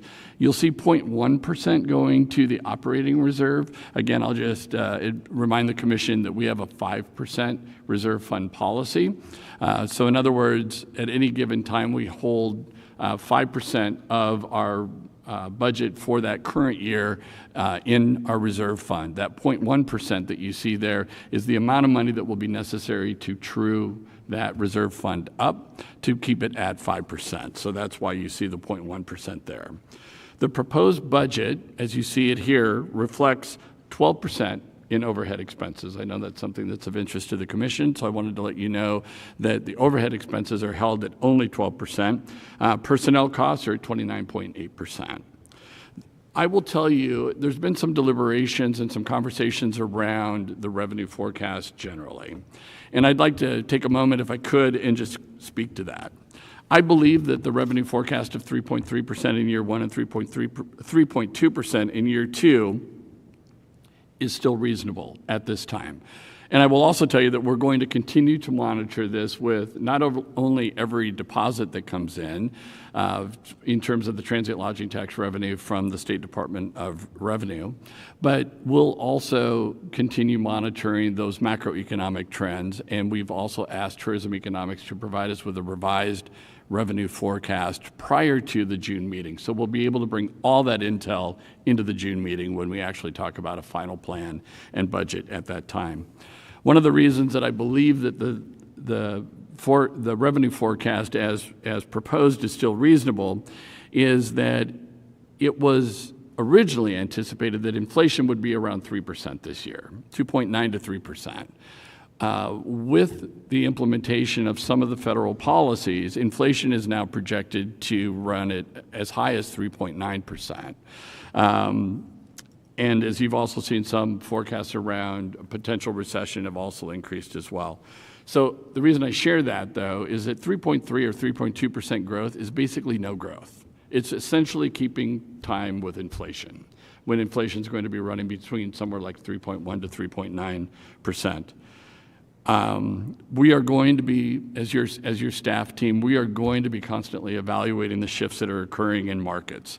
There's anticipation with some of the shifts in the economy that there could be a shift in domestic travel where there had been a higher propensity of U.S. citizens traveling abroad, that may somewhat reverse or decline to some extent. There's also anticipation that depending on what happens with the economy in general and the rate of inflation, that we may see strengthening in regional drive markets as opposed to some of the longer haul fly markets.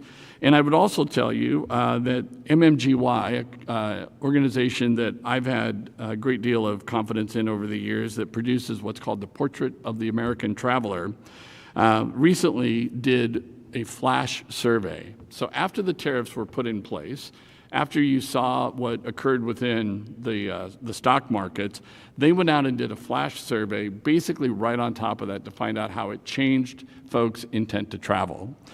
And what they identified was that 83% of Americans still plan to take a vacation within the next 12 months. And that's after the markets had fallen roughly 5,000 points. So that was a decline. It had been 87% earlier in the year, but it was still holding on at 83%. And it's also interesting to put that in perspective because in 2024, it was only 79% of Americans that were anticipating taking a trip in the next 12 months. And in 2023, it was only 70% of Americans that were planning to take a trip. So it's still at 83%. These are things that we're going to continue to track and monitor. And it's why I'm still feeling at this time that the 3.3 and 3.2% growth are reasonable. It's just what the sources of that revenue are going to be, whether it's domestic, international, et cetera, where we're anticipating seeing some shifts. So rest assured, though, we are going to continue to monitor this, and we'll be bringing you back potentially a revised revenue forecast as needed when we meet in June. With that, if you go to the next slide, please. This budget is presented to you at the request of the Legislative Fiscal Office. We want to present the budgets to you using the state budget classification codes. And so that is what this is. And I want to make sure that you have the opportunity to see this. We're able to let the Legislative Fiscal Office know that we have presented the budget to you in this format. This is not the format, however, that we ask you to adopt the budget in. The format we ask you to adopt the budget in is the one that you saw on the previous page, where you look at those bigger departmental allocations of the revenue. We think it tells a better story than breaking it down by personnel, services and supplies, and special payments. Next slide, please. We also want to make sure that we're showing you the anticipated revenue for the Wine Country License Plate Program. And so our forecast for the upcoming fiscal year is $425,000 per year for each of the next 2 years. So $850,000 total is what's anticipated for the 25-27 budget as well. So with that, I will turn it back over to Petra. Thank you, Todd. So the biennial plan and budget process is guided by the vision, informed by industry partners, and is implemented upon the approval of the Oregon Tourism Commission. Here are the next steps. You'll see here, April 17th, the draft will be sent to the industry. May 7th, there will be a virtual public hearing. May 16th, we'll conclude the public comment period. June 2nd, the final draft and budget will be sent to all of you. And on June 10th, the 25-27 biennial plan and budget will be adopted. So what you have in front of you is an overview of the 25-27 biennial plan. And for those of you in back, there should be some if you'd like to take one with you. And we also have this. I hope you have this as well. Here are QR codes for all the research and data that our SRA team puts together for us to inform our decisions. And I think there's some in back as well. I want to thank our new strategy manager for putting these together for us, Hannah Hicks. And before I close, I want to thank Brian and Todd for being such a big part of putting this entire plan together and presenting with me today. I also want to thank our project lead, Sarah Watson, Allie Gardner, who was the writer and editor of the plan, and Mark from the brand team, who made it look so good, and of course, Kathleen Stewart for all her budget work, and all the Travel Oregon staff that have been a part of this process. It truly was a collaborative effort across teams, and everyone had some touch point on it, and I think it's a plan that we're all really proud of. So with that, thank you very much for your time. Great.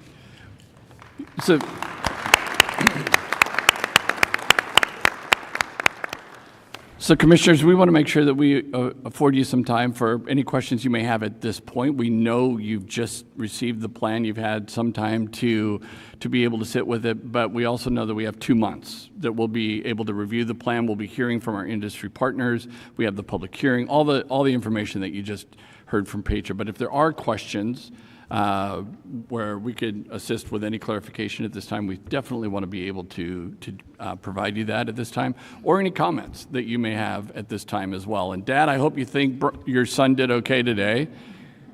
Thumbs up. All right. Well done, Brian. All right. So with that, commissioners, any questions or any comments at this time? Harish. I was just curious, one of those things is visitor behavior. How do we change that? I've seen in doctor's office and airline be kind to our employees, but how do you plan on changing their behavior, visitor behavior? Yeah, so one of our action plans for their strategy was improved visitor behavior that we're moving forward to into the next biennium. That is a new action plan for this group. We have Carrie Behe on the brand stewardship team, is the project lead or program lead for that body of work, and she's putting together an action plan to kind of carry that forward. It is a tough metric to move. You know, a lot of the work that we do at Travel Oregon is getting people here. We have Destination Stewardship who's helping shape the experience when they get there, but it is part of our role and our effort to try to move that behavior, whether it's for environmental reasons, we're trying to get people to use public transportation, take an EV vehicle, even things down to recycling and using reusable water bottles. But it's going to take visitor messaging on our part to get that out there, to kind of create that expectation and kind of set the standard of what that looks like and kind of what our expectations are for our visitors, which is, it's a tough task to move. That's why we started selecting this strategy to move forward now, knowing that it's going to take time to get it where we need to be by the end of our 10-year vision. Thank you. I've got one more question. Please. This partner survey, they're more, they're not, number two is the people who actually face the guest, which people who actually work at the lodging and restaurant. Why is that not number one? Just curious, as far as the responses are concerned. If I understand you correctly, Commissioner Patel, you're asking between the industry sectors? Yeah, it shows here. Where is the slide here? I can't drive. Can I get the slides? There we go. Thank you. Let me go back to that. Yeah, tourism industry partner survey. The top one is destination marketing, brand managers, etc. And the second one is lodging hotel. And I'm wondering why there are more people employed at that lodging hotel and others. So, any reason why we're not getting more from that? Yes, excuse me. This is response rate for the survey, not necessarily the number of people in those particular sectors. So what we're seeing here is a very good engagement from the Oregon tourism industry at large. We do a lot of outreach via Harry and Kate's team to spread the word of this survey, trying to get it out to as many people as possible. So what you're seeing here is a lot of engagement within the tourism industry and a little bit less of engagement with lodging staff. And I'm sorry, and I don't mean to step on your By all line, means, yeah. but this is the top 6 that represent roughly 65% of all respondents. So there could be a number of other respondents who, while not necessarily directly in lodging, may have classified themselves as, being directly in industry, but in some other capacity. But it's a really good question. I'm sorry. No, that's exactly what I was going to say. For example, casinos fall under attractions, and we have obviously hotels. So I think there's more representation from hotels. It's just how we classify ourselves through this work. Yeah, we put, excuse me, we put a lot of effort into this round of the TIP survey to make sure that people saw themselves as part of a tourism industry. That has been I wouldn't say an issue for us in the past, just getting people to think like, oh, I work in a casino, oh, I work in the restaurant, or like I'm part of the tourism industry. So we changed the language to make sure that we made it as clear as possible so people made sure that they saw themselves as part of the industry. Well, that makes sense. Thank you. Other questions or comment to yes, Commissioner Stevenson. Yeah, I just wanted to comment that I really appreciate all the work that went into this plan from the entire Travel Oregon team. And I had a light bulb moment, Petro, when you said that this was the first biennial plan authored entirely by staff, because one of the key differences that I noted was that there is a total change in tone and voice in this plan compared with the previous plan.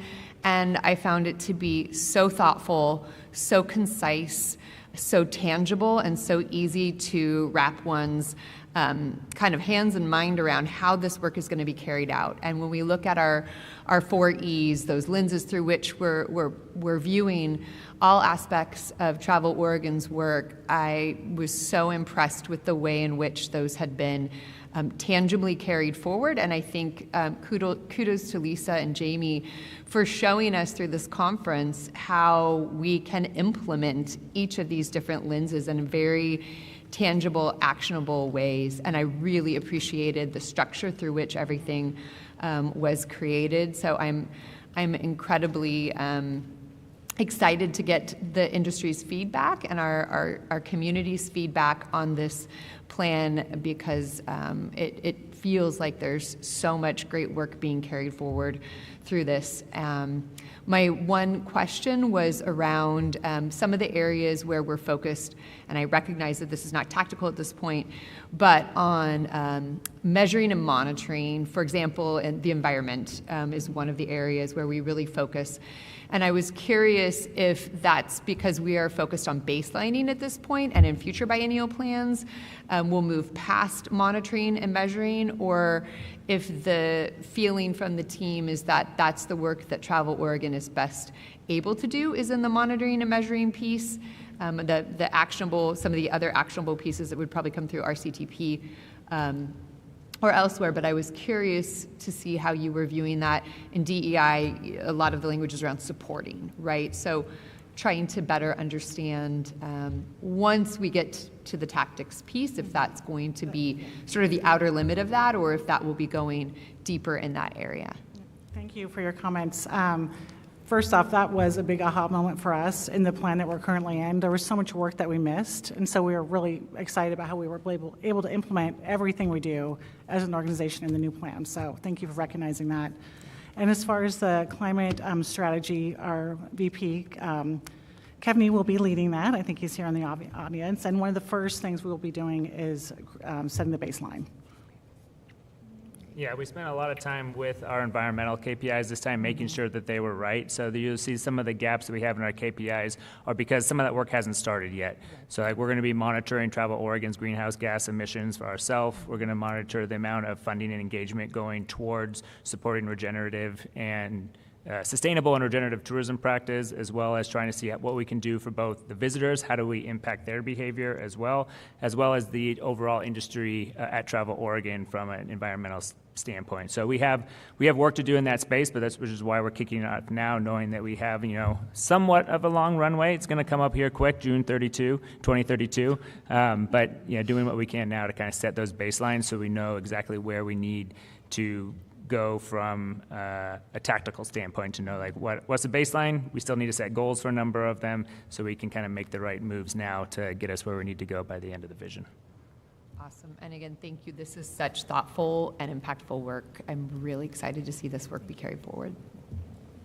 Yeah, I want to say as well, I agree with everything Erin said. I know when I was in D.C. and Sarah and Petra stopped me, I could just see the excitement on their face at each department, the level of commitment and the work that they put into this.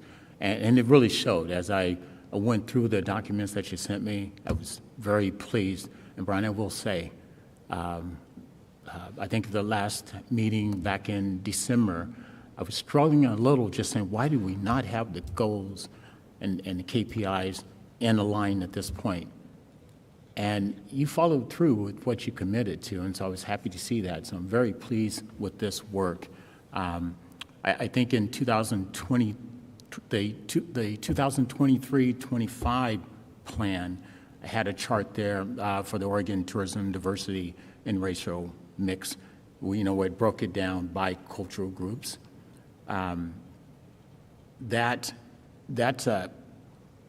That's one of those tools when you touched on monitoring, to seeing how we're growing and making changes within Travel Oregon and throughout our industry within the state is important to me. I know when Todd touched on from a personnel perspective, I think we're at like a 24.3 or 4%. Now it's up to 29 point whatever. Didn't faze me because I truly believe the investment is in the people.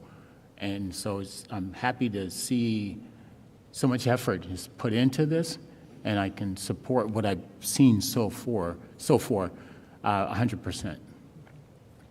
Thank you, Commissioner Pendleton. It's been exciting for me, being Mr. KPI guy, to actually see with the baseline sets, with the goal set, seeing the agency's buy-in and engagement with those KPIs, knowing that where we are set now, starting to come into the discussion. It's part of the action planning work. It's part of our core delivery work. It's part of our annual planning. People are engaging with it, which I think is great to see. Like, it's that type of behavior that we need if we're going to get where we need to go with our vision. Brian is definitely keeping us on task with the KPIs and the goals to make sure we hit those marks. I wanted to thank you, Petra, Brian, and Todd, for your presentation today and truly taking us through this strategic process with you and keeping us informed. And thank you to Travel Oregon for also participating in this evolution. And certainly as a newer commissioner on this commission, bringing myself and the other commissioners that have recently joined the commission up to speed. It means a lot to be a part of this process. And I really appreciate the work that you've done and Travel Oregon has done to reach out to the industry partners to participate in this strategic plan. And certainly applaud the efforts and the KPI work that you've presented too. And certainly that creates a baseline for us looking forward that's transformational. And I also want to applaud Travel Oregon for prioritizing DEI in this strategic biennial plan. And then as we look at values, I think that we've changed the word diversity to community. And so I wanted to just express how important I believe, and I believe Commissioner Pendleton alongside of me, of including diversity in that definition of community. And so as we talk about community, people, culture, etc., but include diversity in that. And so, and Todd, thank you for talking about the budget and certainly bringing me to a place of more confidence as we move forward as looking at the 3.1 and 3.2 increases. Though, and I just applaud Travel Oregon for keeping track of where we're moving as an industry so we can be agile and make changes. And so a strategic plan is such that it should be agile, and I see that.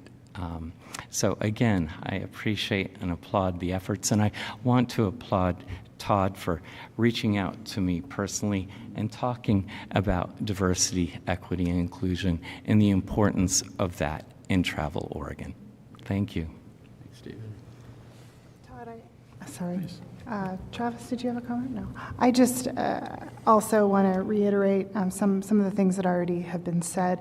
There was a lot of concern in February when this you presented, tourism economics presented, and we talked about the numbers, and I just appreciate you and the team's thoughtfulness around it. You've had a lot of discussions with, I think, a number of commissioners on this topic, and to get to a place of recognizing that really we're projecting flat, and I think that second year projecting negative is, while I don't like that, I think it's a safer place and a more fiscally responsible place to be, so I commend you. I also was struck by the fact that this is, the team did this, and again, I love talking about that 10-year strategic vision, and the fact that that document really is playing out exactly as we had hoped. When we had the training with Commissioner, we had Commissioner training in February that I think Commissioner Grummel's mentioned, making sure that we are informed on the work that Travel Oregon does, and the excitement, the level of excitement that Petra and Kevin and others presented that day, and the team is just really gelling, so to speak, and we've got the right players in the right places, and what comes from that is this amazing plan, and so I just want to commend Todd. I want to commend the team for that work. It is really exciting to see the place we're at, and just as a reminder, 27 is when we're actually at the 5-year mark, though. Really, this is only the third year, so I think we've done pretty well considering that plan was approved in June of 2022. So thank you, really appreciate it. Any other comments or questions at this time? Commissioner Youngblood. At the risk of just parroting what Commissioner Stevenson already said, in terms of the voice of this year's document, it really is enjoyable to read, and that's there have been times, and I'm thinking back at least 8 or 10 years where you could read the biennial plan in the voice of that movie trailer guy. It was still representative of our work, but it didn't feel as relatable as this is. And so I was going to privately ask the question if I was allowed to know who was responsible, and you said it was Allie. This really is just a remarkable draft, and I'm very grateful for everyone's contributions, and particularly Allie Gardner's styling of how this came out. I just wanted to, I didn't want today to go by without expressing that gratitude. So thank you. All right, not seeing any other questions or comments at this time. Petra, Brian, thank you. Thank you.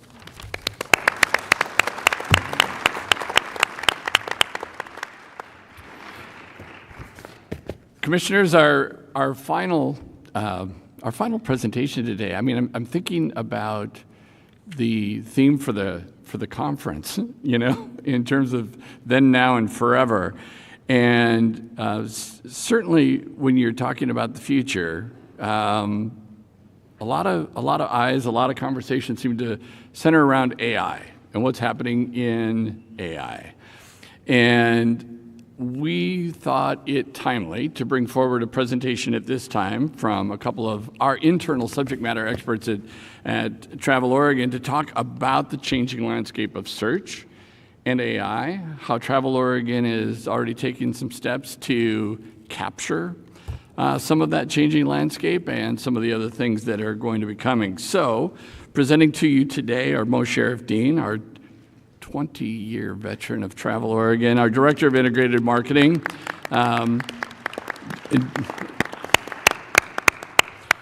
Joining Mo will be Jesse Kirk. Jesse is our Products and Platform Manager, and Wade McCarthy, who's our Paid Media Manager. So, Mo, I'll turn it over to you as a senior member of the team, the most tenured member of the team. Thank you, Todd. Chair DeNovo, Vice Chair Willits, Commissioners, and Todd, thanks for having us here. As Todd mentioned, I'm Mo Sheriff Dean. I'm the Director of Integrated Marketing, and I'm part of the brand stewardship team that manages our consumer-facing platforms and content. So the website, social media, print products, et cetera. I'm really excited to be here with Jesse and Wade. They are part of the new cohort of really super smart people at Travel Oregon, and I've really enjoyed both working with them and also learning from them. So, and you'll see why pretty soon. All right, so let's get started. We're here to talk about AI, its impacts on search, and how Travel Oregon is responding to it. And you can think about web traffic as really the tides of the ocean, right? If you look at web numbers as much as three of us do, you'll see that there is a very discernible pattern in web traffic. And before Todd was a goalkeeper, he launched TravelOregon.com in 1986.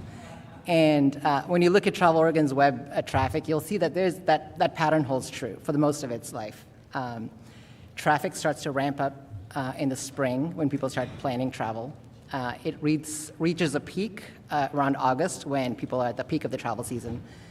And it slowly starts to taper down as we head into the shoulder season. So 70% of that traffic throughout our history has been through organic search. That is, people typing in Oregon keywords into Google or other search engines like Crater Lake or state parks and finding their way to Travel Oregon's content.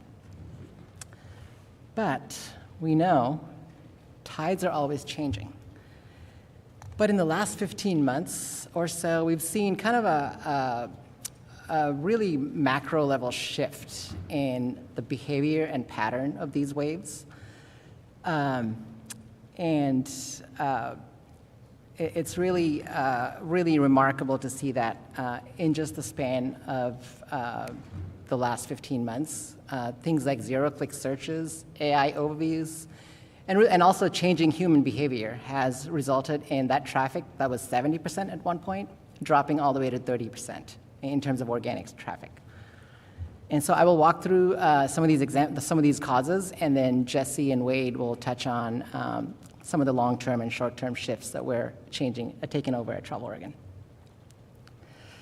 So first, let's touch on this concept of zero-click search.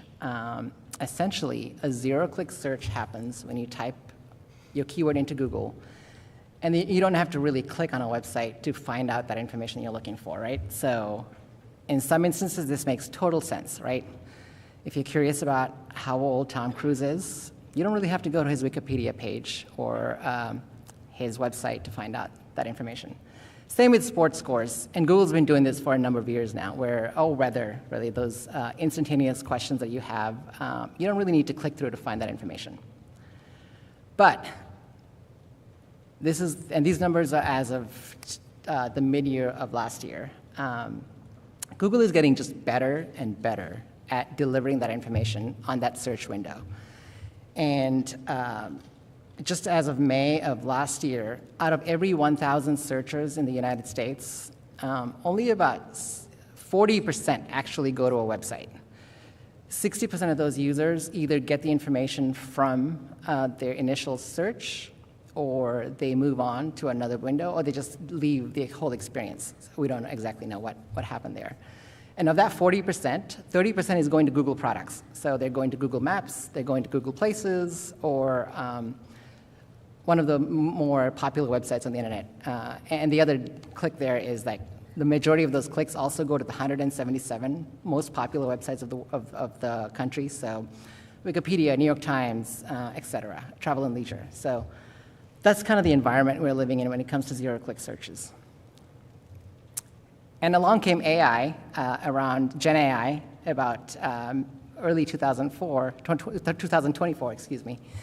And Google just keeps getting better and better at this. And AI and AI agents are kind of like the deep ocean currents that are totally impacting these waves.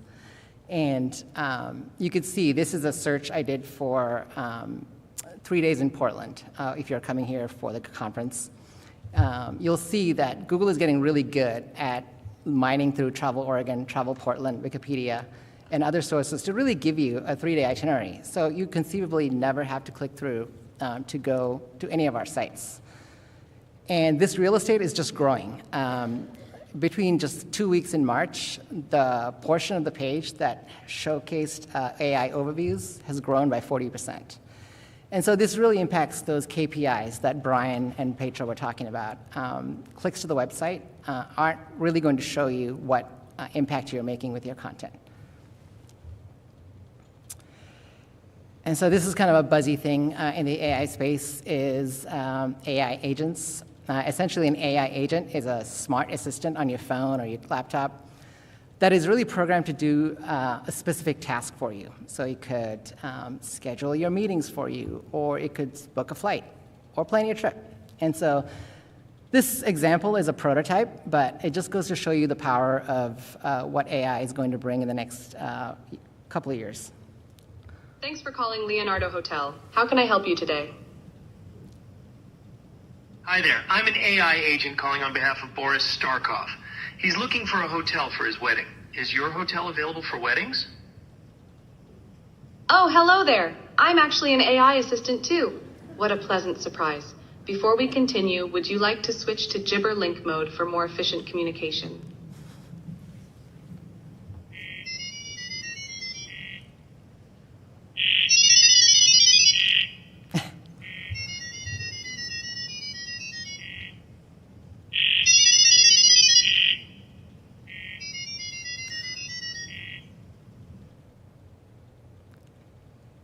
I didn't put the full video here, but it goes to show you, you could, I don't know anybody who would plan their 150-person wedding at this point in time through an AI agent, but maybe a 2-day trip to Portland for a convention or a quick weekend getaway.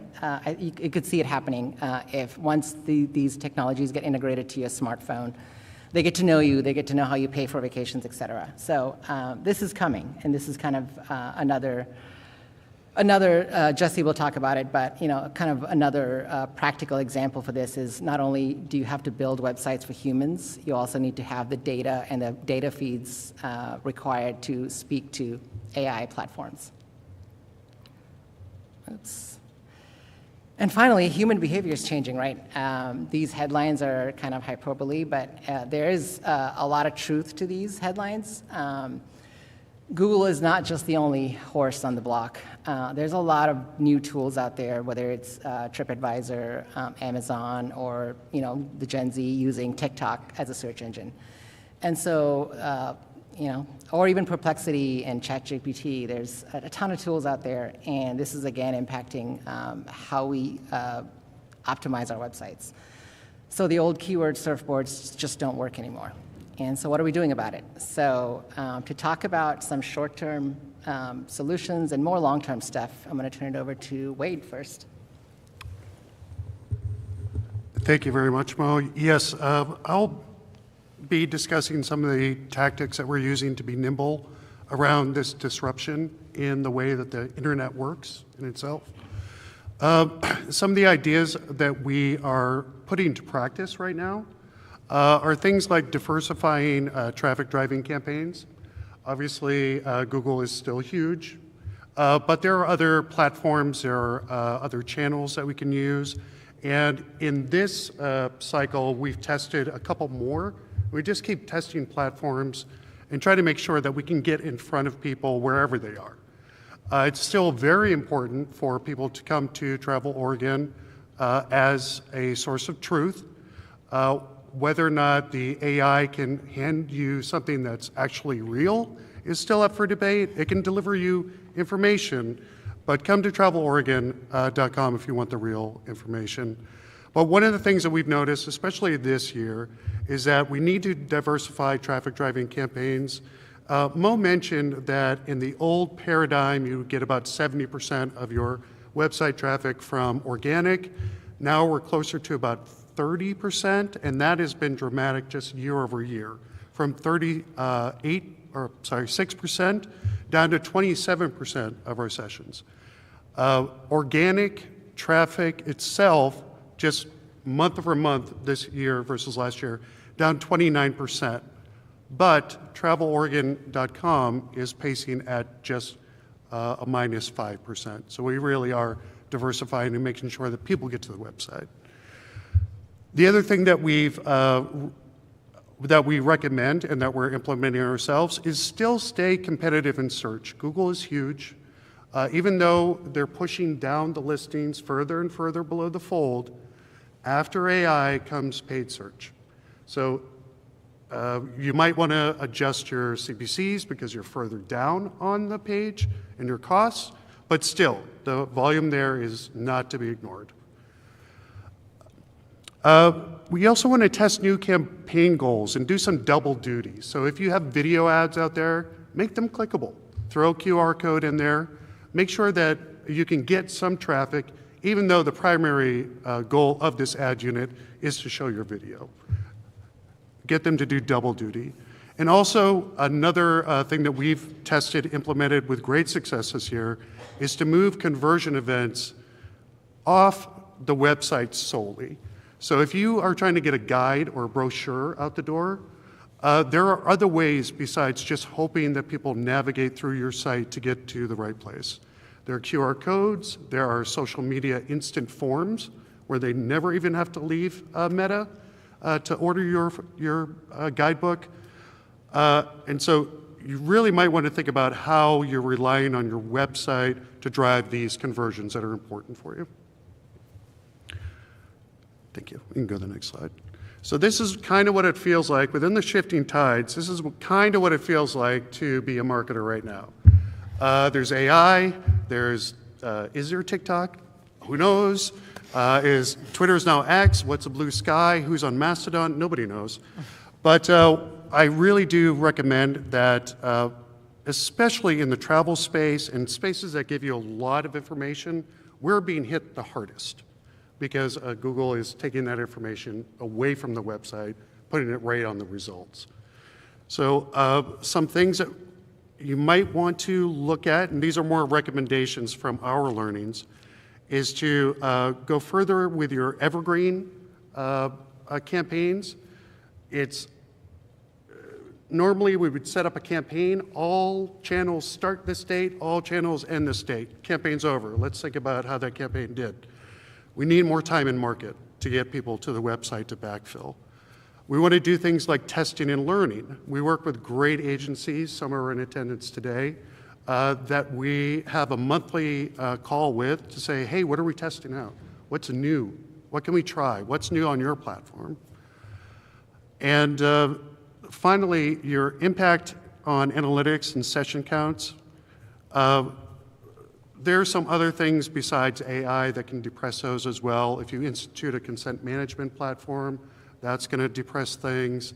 If you're waiting for all of the wonderful AI traffic to come into your website, go check your Google Analytics. It's not there. So lots of things that we need to balance in this. And that is our short term, being nimble. We'll continue to be nimble and to continue to make changes. But I'd like to pass it over to Jesse to talk about some of our long-term goals. Hi, so when it comes to optimizing our website for the future, we're looking at how we can improve search and make it optimized for those AI, the framework that runs the AI. We're also doing design improvements to the website to make our website better for everyone. And we're adding site navigation, and that's architecture is going to improve our site as well. So that's what I'll dive into in a second here. So the first thing is on that Google search results page, as we talked about, now it's mostly AI overviews and then sponsored ads. And then below that is the organic content. So what we're doing is trying to do our best to make sure that we appear there. Our website currently ranks for over 190,000 keywords, and at a certain time last year, nearly 4,500 of those appeared on page 1. But now we have less room on page 1. So what we need to do is work on building trust, and how we do that is you tell Google and the other, this is for all search engine programs, but we use Google because it gets a lot of, pretty much 95% of the market share, maybe more. So Google has a framework that says what they think is good quality content, and that is called EAT, or EAT, because they added a second E. So this is how they prioritize content to get it out there. So the first thing is experience, and then expertise, authority, and trust. So we are doing wonderful in those categories. We have an amazing content team. So for experience, our content creators have firsthand knowledge, and they're out in the communities, and they're taking photos and putting it all together in these firsthand stories, these firsthand accounts from all over the state. So we have that. Expertise. Our Trip Ideas, we have these bios at the end with author credentials, and those author credentials have, that a lot of our authors have appeared in Condé Nast and other, great publications. For authority, we have a really consistent publishing schedule, and we are often mentioned in respected media, so we have great authority. And then the last thing is trust. And we have had a website since 1996. We are transparent. We have a great reputation. So we are known as a trusted source. So we're already doing great in that category. So the next things we have to kind of look at are behind the scenes. So when it comes to best practices for behind the scenes work on the website, one thing we're doing is improving site speed. So you will get frustrated with any site that takes more than a few seconds to load. So even if we want to have flashy videos or a lot of photos, we have to make sure that those pages load quickly. So in recent months, we have decreased our image sizes, and we have optimized our fonts. And just the fonts alone led to a 5% decrease or improvement in speed. So we're tracking really closely how we can make our pages load faster. We did an audit and fixed all our broken links on the consumer site.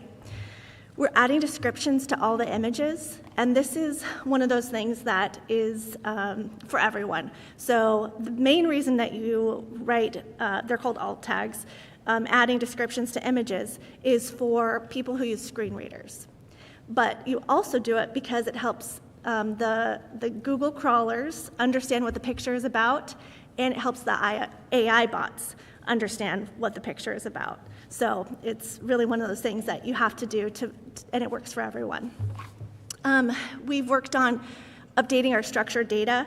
So that has to do with, especially on certain pages, telling the page behind the scenes what it is. This is a page about a lodging. This is a page about a restaurant. We want to make it really clear to someone doesn't have to, a human doesn't have to read it, but a computer can read it as well and know exactly what they're getting. And we're also working with a partner to identify more opportunities. So we're going to continue. They're going to give us chores to fix on our website, and we will keep improving our site. So another thing that we've implemented very recently is design improvements. So for the city, all of the city pages, we redesigned those pages, and all of the points of interest pages, we redesigned all of those as well. So as far as the website, that impact reflects thousands of pages that we have recently updated. And that in this new design for both of those kinds of pages, those templates, we now have a more modern design. It works better on a phone, which is another one of those aspects that Google and web crawlers like. We have made it so you can scan the image, the content faster, and then there's jump links at the top of each page, or at the top of the page that tell you what content is lower. And we always had trip reviews, but now we have them a little bit more exposed because social proof is so important. People want to know what other people say about this place, and they're a lot more likely to go when they can read reviews. So in the first month alone, pages or views of our site that included a city page were up 2.85%, and that was just in the first month, so that we know that we're trending in the right direction with these designs. So we are also working on updating our homepage for the website. So this is the consumer-facing website, and we have been looking at Google Analytics. We have heat mapping software that tells us where people look. We have search engine console that tells us, or Google Search Console that tells us what people were searching for. And so our goal is to improve, to make it really clear, the calls to action. We want to feature Oregon's unique qualities. We're going to spotlight some must-see places, and we're going to promote travel in all 4 seasons. We're going to also implement a drop-down menu. Now, if you go to the website now, you know how there's buttons that link to landing pages.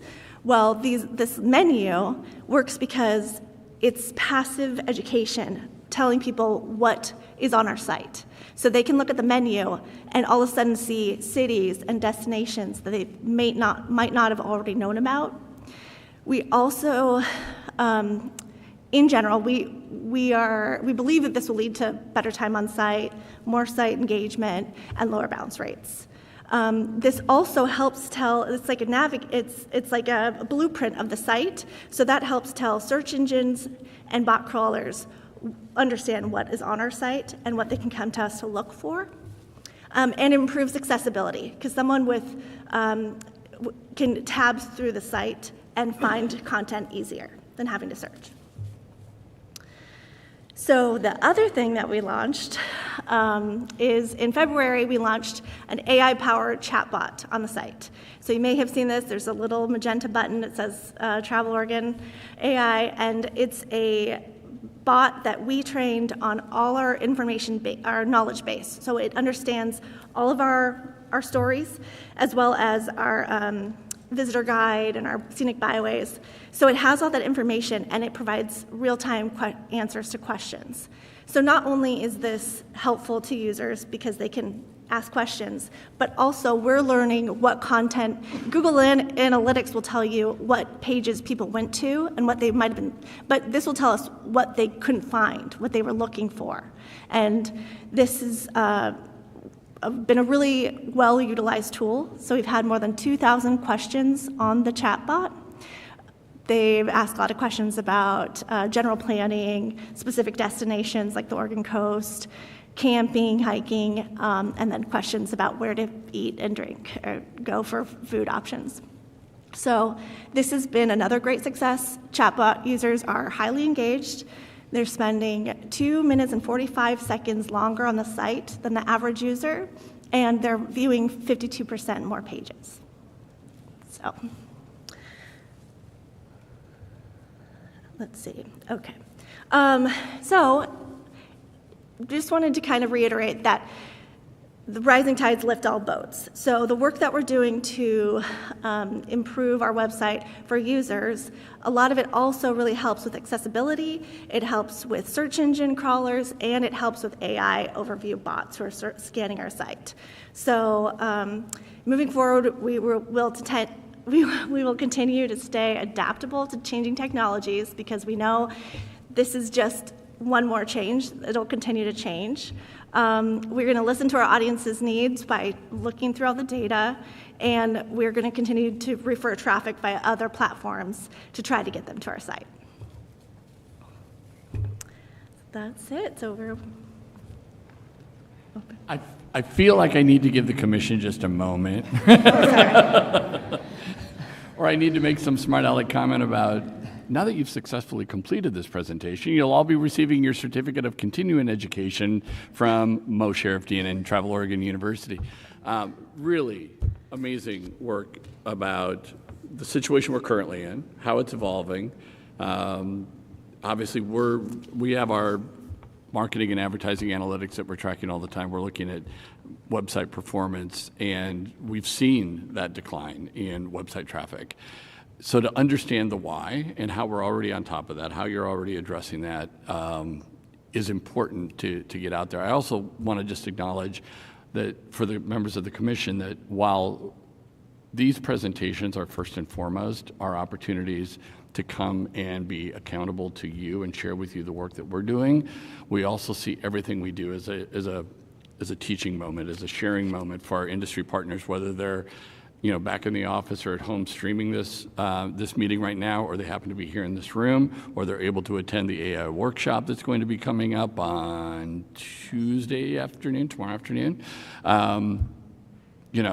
These are teaching moments because this is what's happening, and it's going to change how we, the KPIs that we're tracking in terms of our campaigns and the way we're designing our work. So bravo, all three of you. It's a great presentation, very, very thoughtfully done. As much as you can take something like this. When we did our dress rehearsal, they were like, let us know if we get too geeky or jargony. So if this felt too geeky or jargony, just know we brought it down a couple of notches from the original presentation. So with that, I'll just ask commissioners if I've given you a moment to kind of catch your breath after the presentation. If you have questions or comments you'd like to make. So, Chair DeNovo, please. Jesse, clearly you do not like your job. Thank you for all of that excitement and passion. It was really informative, so thank you. It's really nice to meet you and have you before us today. Wade, I wanted to make sure I understood. I thought you said that we should do more evergreen campaigns, and now this is my assumption. We talk about, Travel Oregon always on, and that's kind of our whole strategy. So I just wanted to make sure I understood that correctly. Are you saying we've done that, but with everything going on, we might want to consider going back to more of an evergreen campaign approach? Thank you for that question.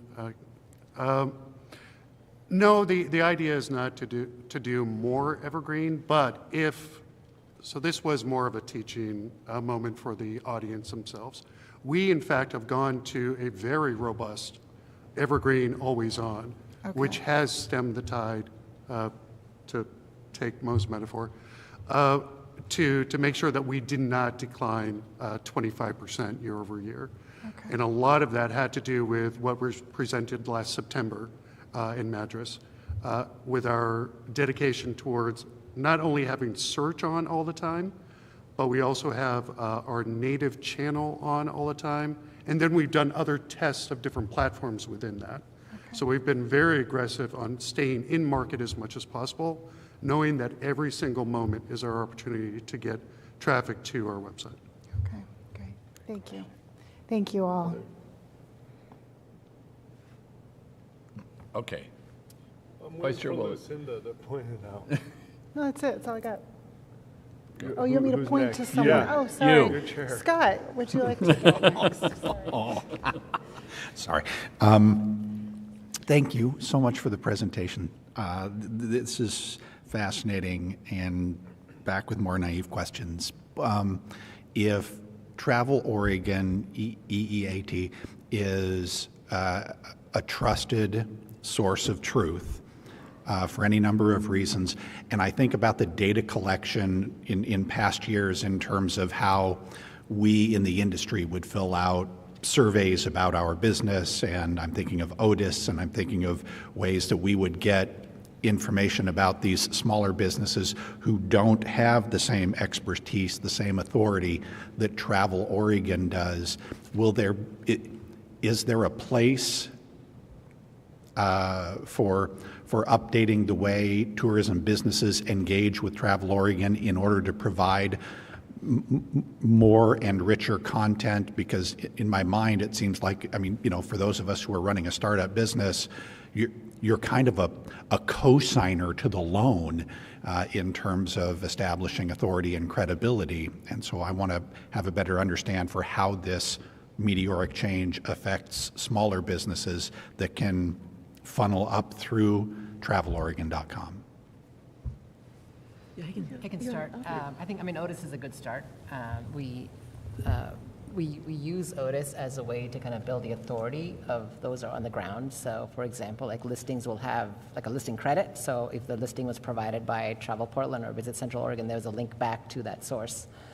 And we try to create as much rich information as possible. So with the design updates that Jesse spoke about, we really took a very holistic, modern approach to get rich media to the top, minimize the size of the photos so the pages aren't taking a long time to load, and then really uplifting things like reviews and amenities so that we're showcasing these places in the best possible light. And so how how the industry can help us is the better content, right? So getting quality photos and descriptions, it's kind of an ongoing challenge, and it has been for many years.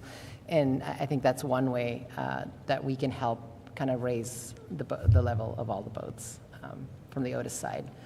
And the other part is the editorial content. So we're always looking for great stories to share about Oregon's people and places, and our editorial team is always on the lookout for those nuggets and stories. And so working with them to uplift your stories is another way to kind of create that momentum for your place of business.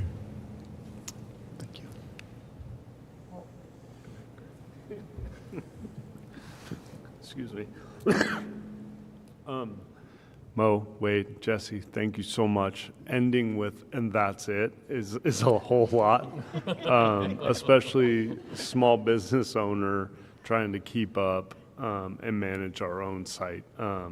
Thank you for the insights, a lot of notes. My question is, and I appreciate your testing things, you're playing with things, you're seeking, not seeking failure, but finding failure, not doing it again, not repeating that motion, trying something new.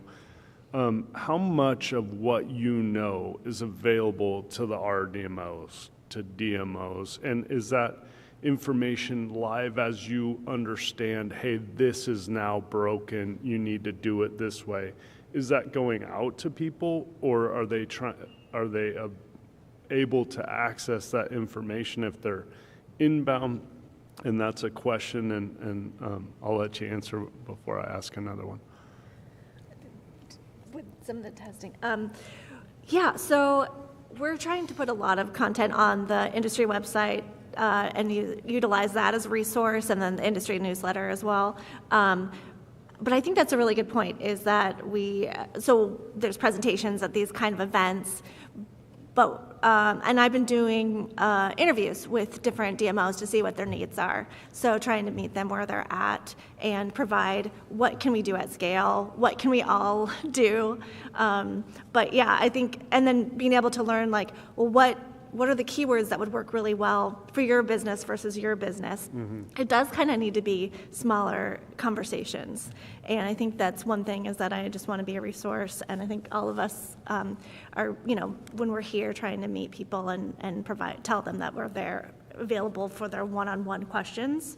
I don't know if there's more to that. Yeah, I'll just plug Cecilia's webinar series. So she has a series on listings and local and Google products, again, helping businesses on how to get their online listings up to par. And you can find the schedule for that on our industry website. So that's an ongoing resource that we provide from our team. Great. Thank you very much. Yeah, it would be difficult to have that information, all those tests, all those failures land solely with you and not get fed out to the rest of the state. Thank you for sharing that with everybody else in this room, including me. And it's just a fast-moving landscape. Like there's so many AI tools out there, and it's just keeping on top of it is just a challenge. Yeah. Thank you for being the ones on top of it. That's it. A great presentation. Enjoyed, actually, when we get a preview of the content beforehand, what jumped out with me was the 58.5% zero-click rate, or zero-click searches. Does that affect your Google ad spend, or how do you adjust that? I mean, are you getting more bang for your buck at that point, or are you retargeting some of those ads? As I understand the question, is it the 58% of that are not clicking through to the website? Yeah, correct. Yes, and I did mention to Chair DeNovo that we have gone more into Evergreen, and so that there is an increase in some spend with Google. But on the other hand, where it's landing on the page, those per clicks are not as powerful for us. So we're really focusing on keeping low costs on a click basis and just trying to drive as much volume as possible. But at the same time, we know we need to go to other channels and other places that will drive traffic back to our website. Thank you. It's the end of the day, so I'd like to make a comment. Todd, you said, take a moment to grasp, and I did. And I had some self-realization. I use Google, and I want to thank you on behalf of my wife and my kids, and I'm glad they're not in this room, because they've been telling me for a while, you're getting old, and you confirmed it.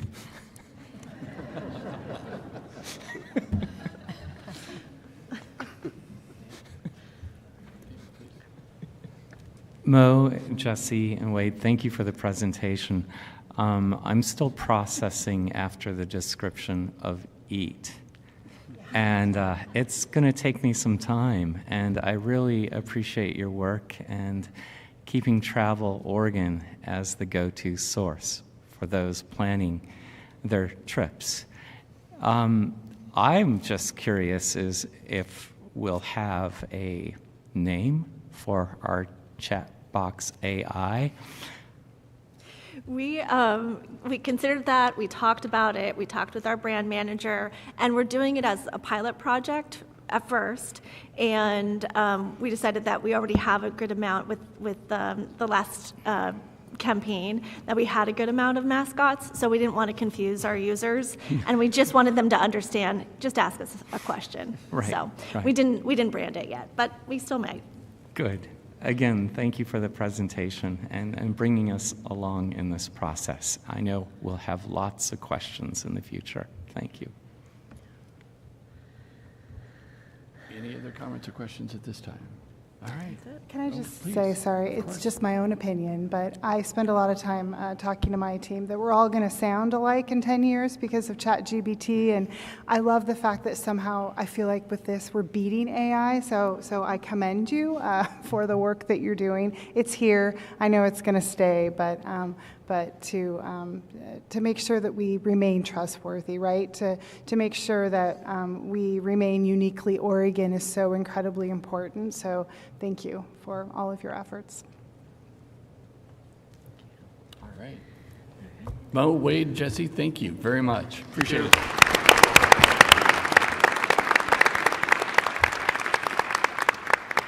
And with that, Chair DeNovo, I'll turn the program back over to you. And we have reached the end of the agenda on time. I'm impressed with us. Before we close today, is there any additional business or comments from commissioners? No? Okay. With that said, what? Vice Chair Willits. I have one quick one coming up here. So sorry. June 11th through 15th, Sisters Rodeo is happening. Last year I put out an invitation. They've added a Thursday round of the rodeo. I do have extra box seats for that event. And I put it out last year and had multiple people take me up on those seats. So please get in touch with me if you'd like to experience the Sisters Rodeo. And the last people that took advantage of that got to see Party Bus jump over the fence and go through the crowd. I'm not guaranteeing your safety, I'm just providing tickets.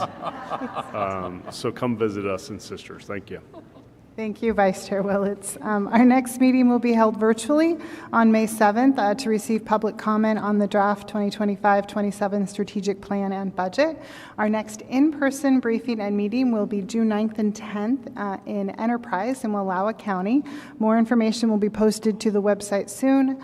I'd like to thank the staff and our partners for a wonderful meeting today. And with that said, meeting is adjourned. Thank you.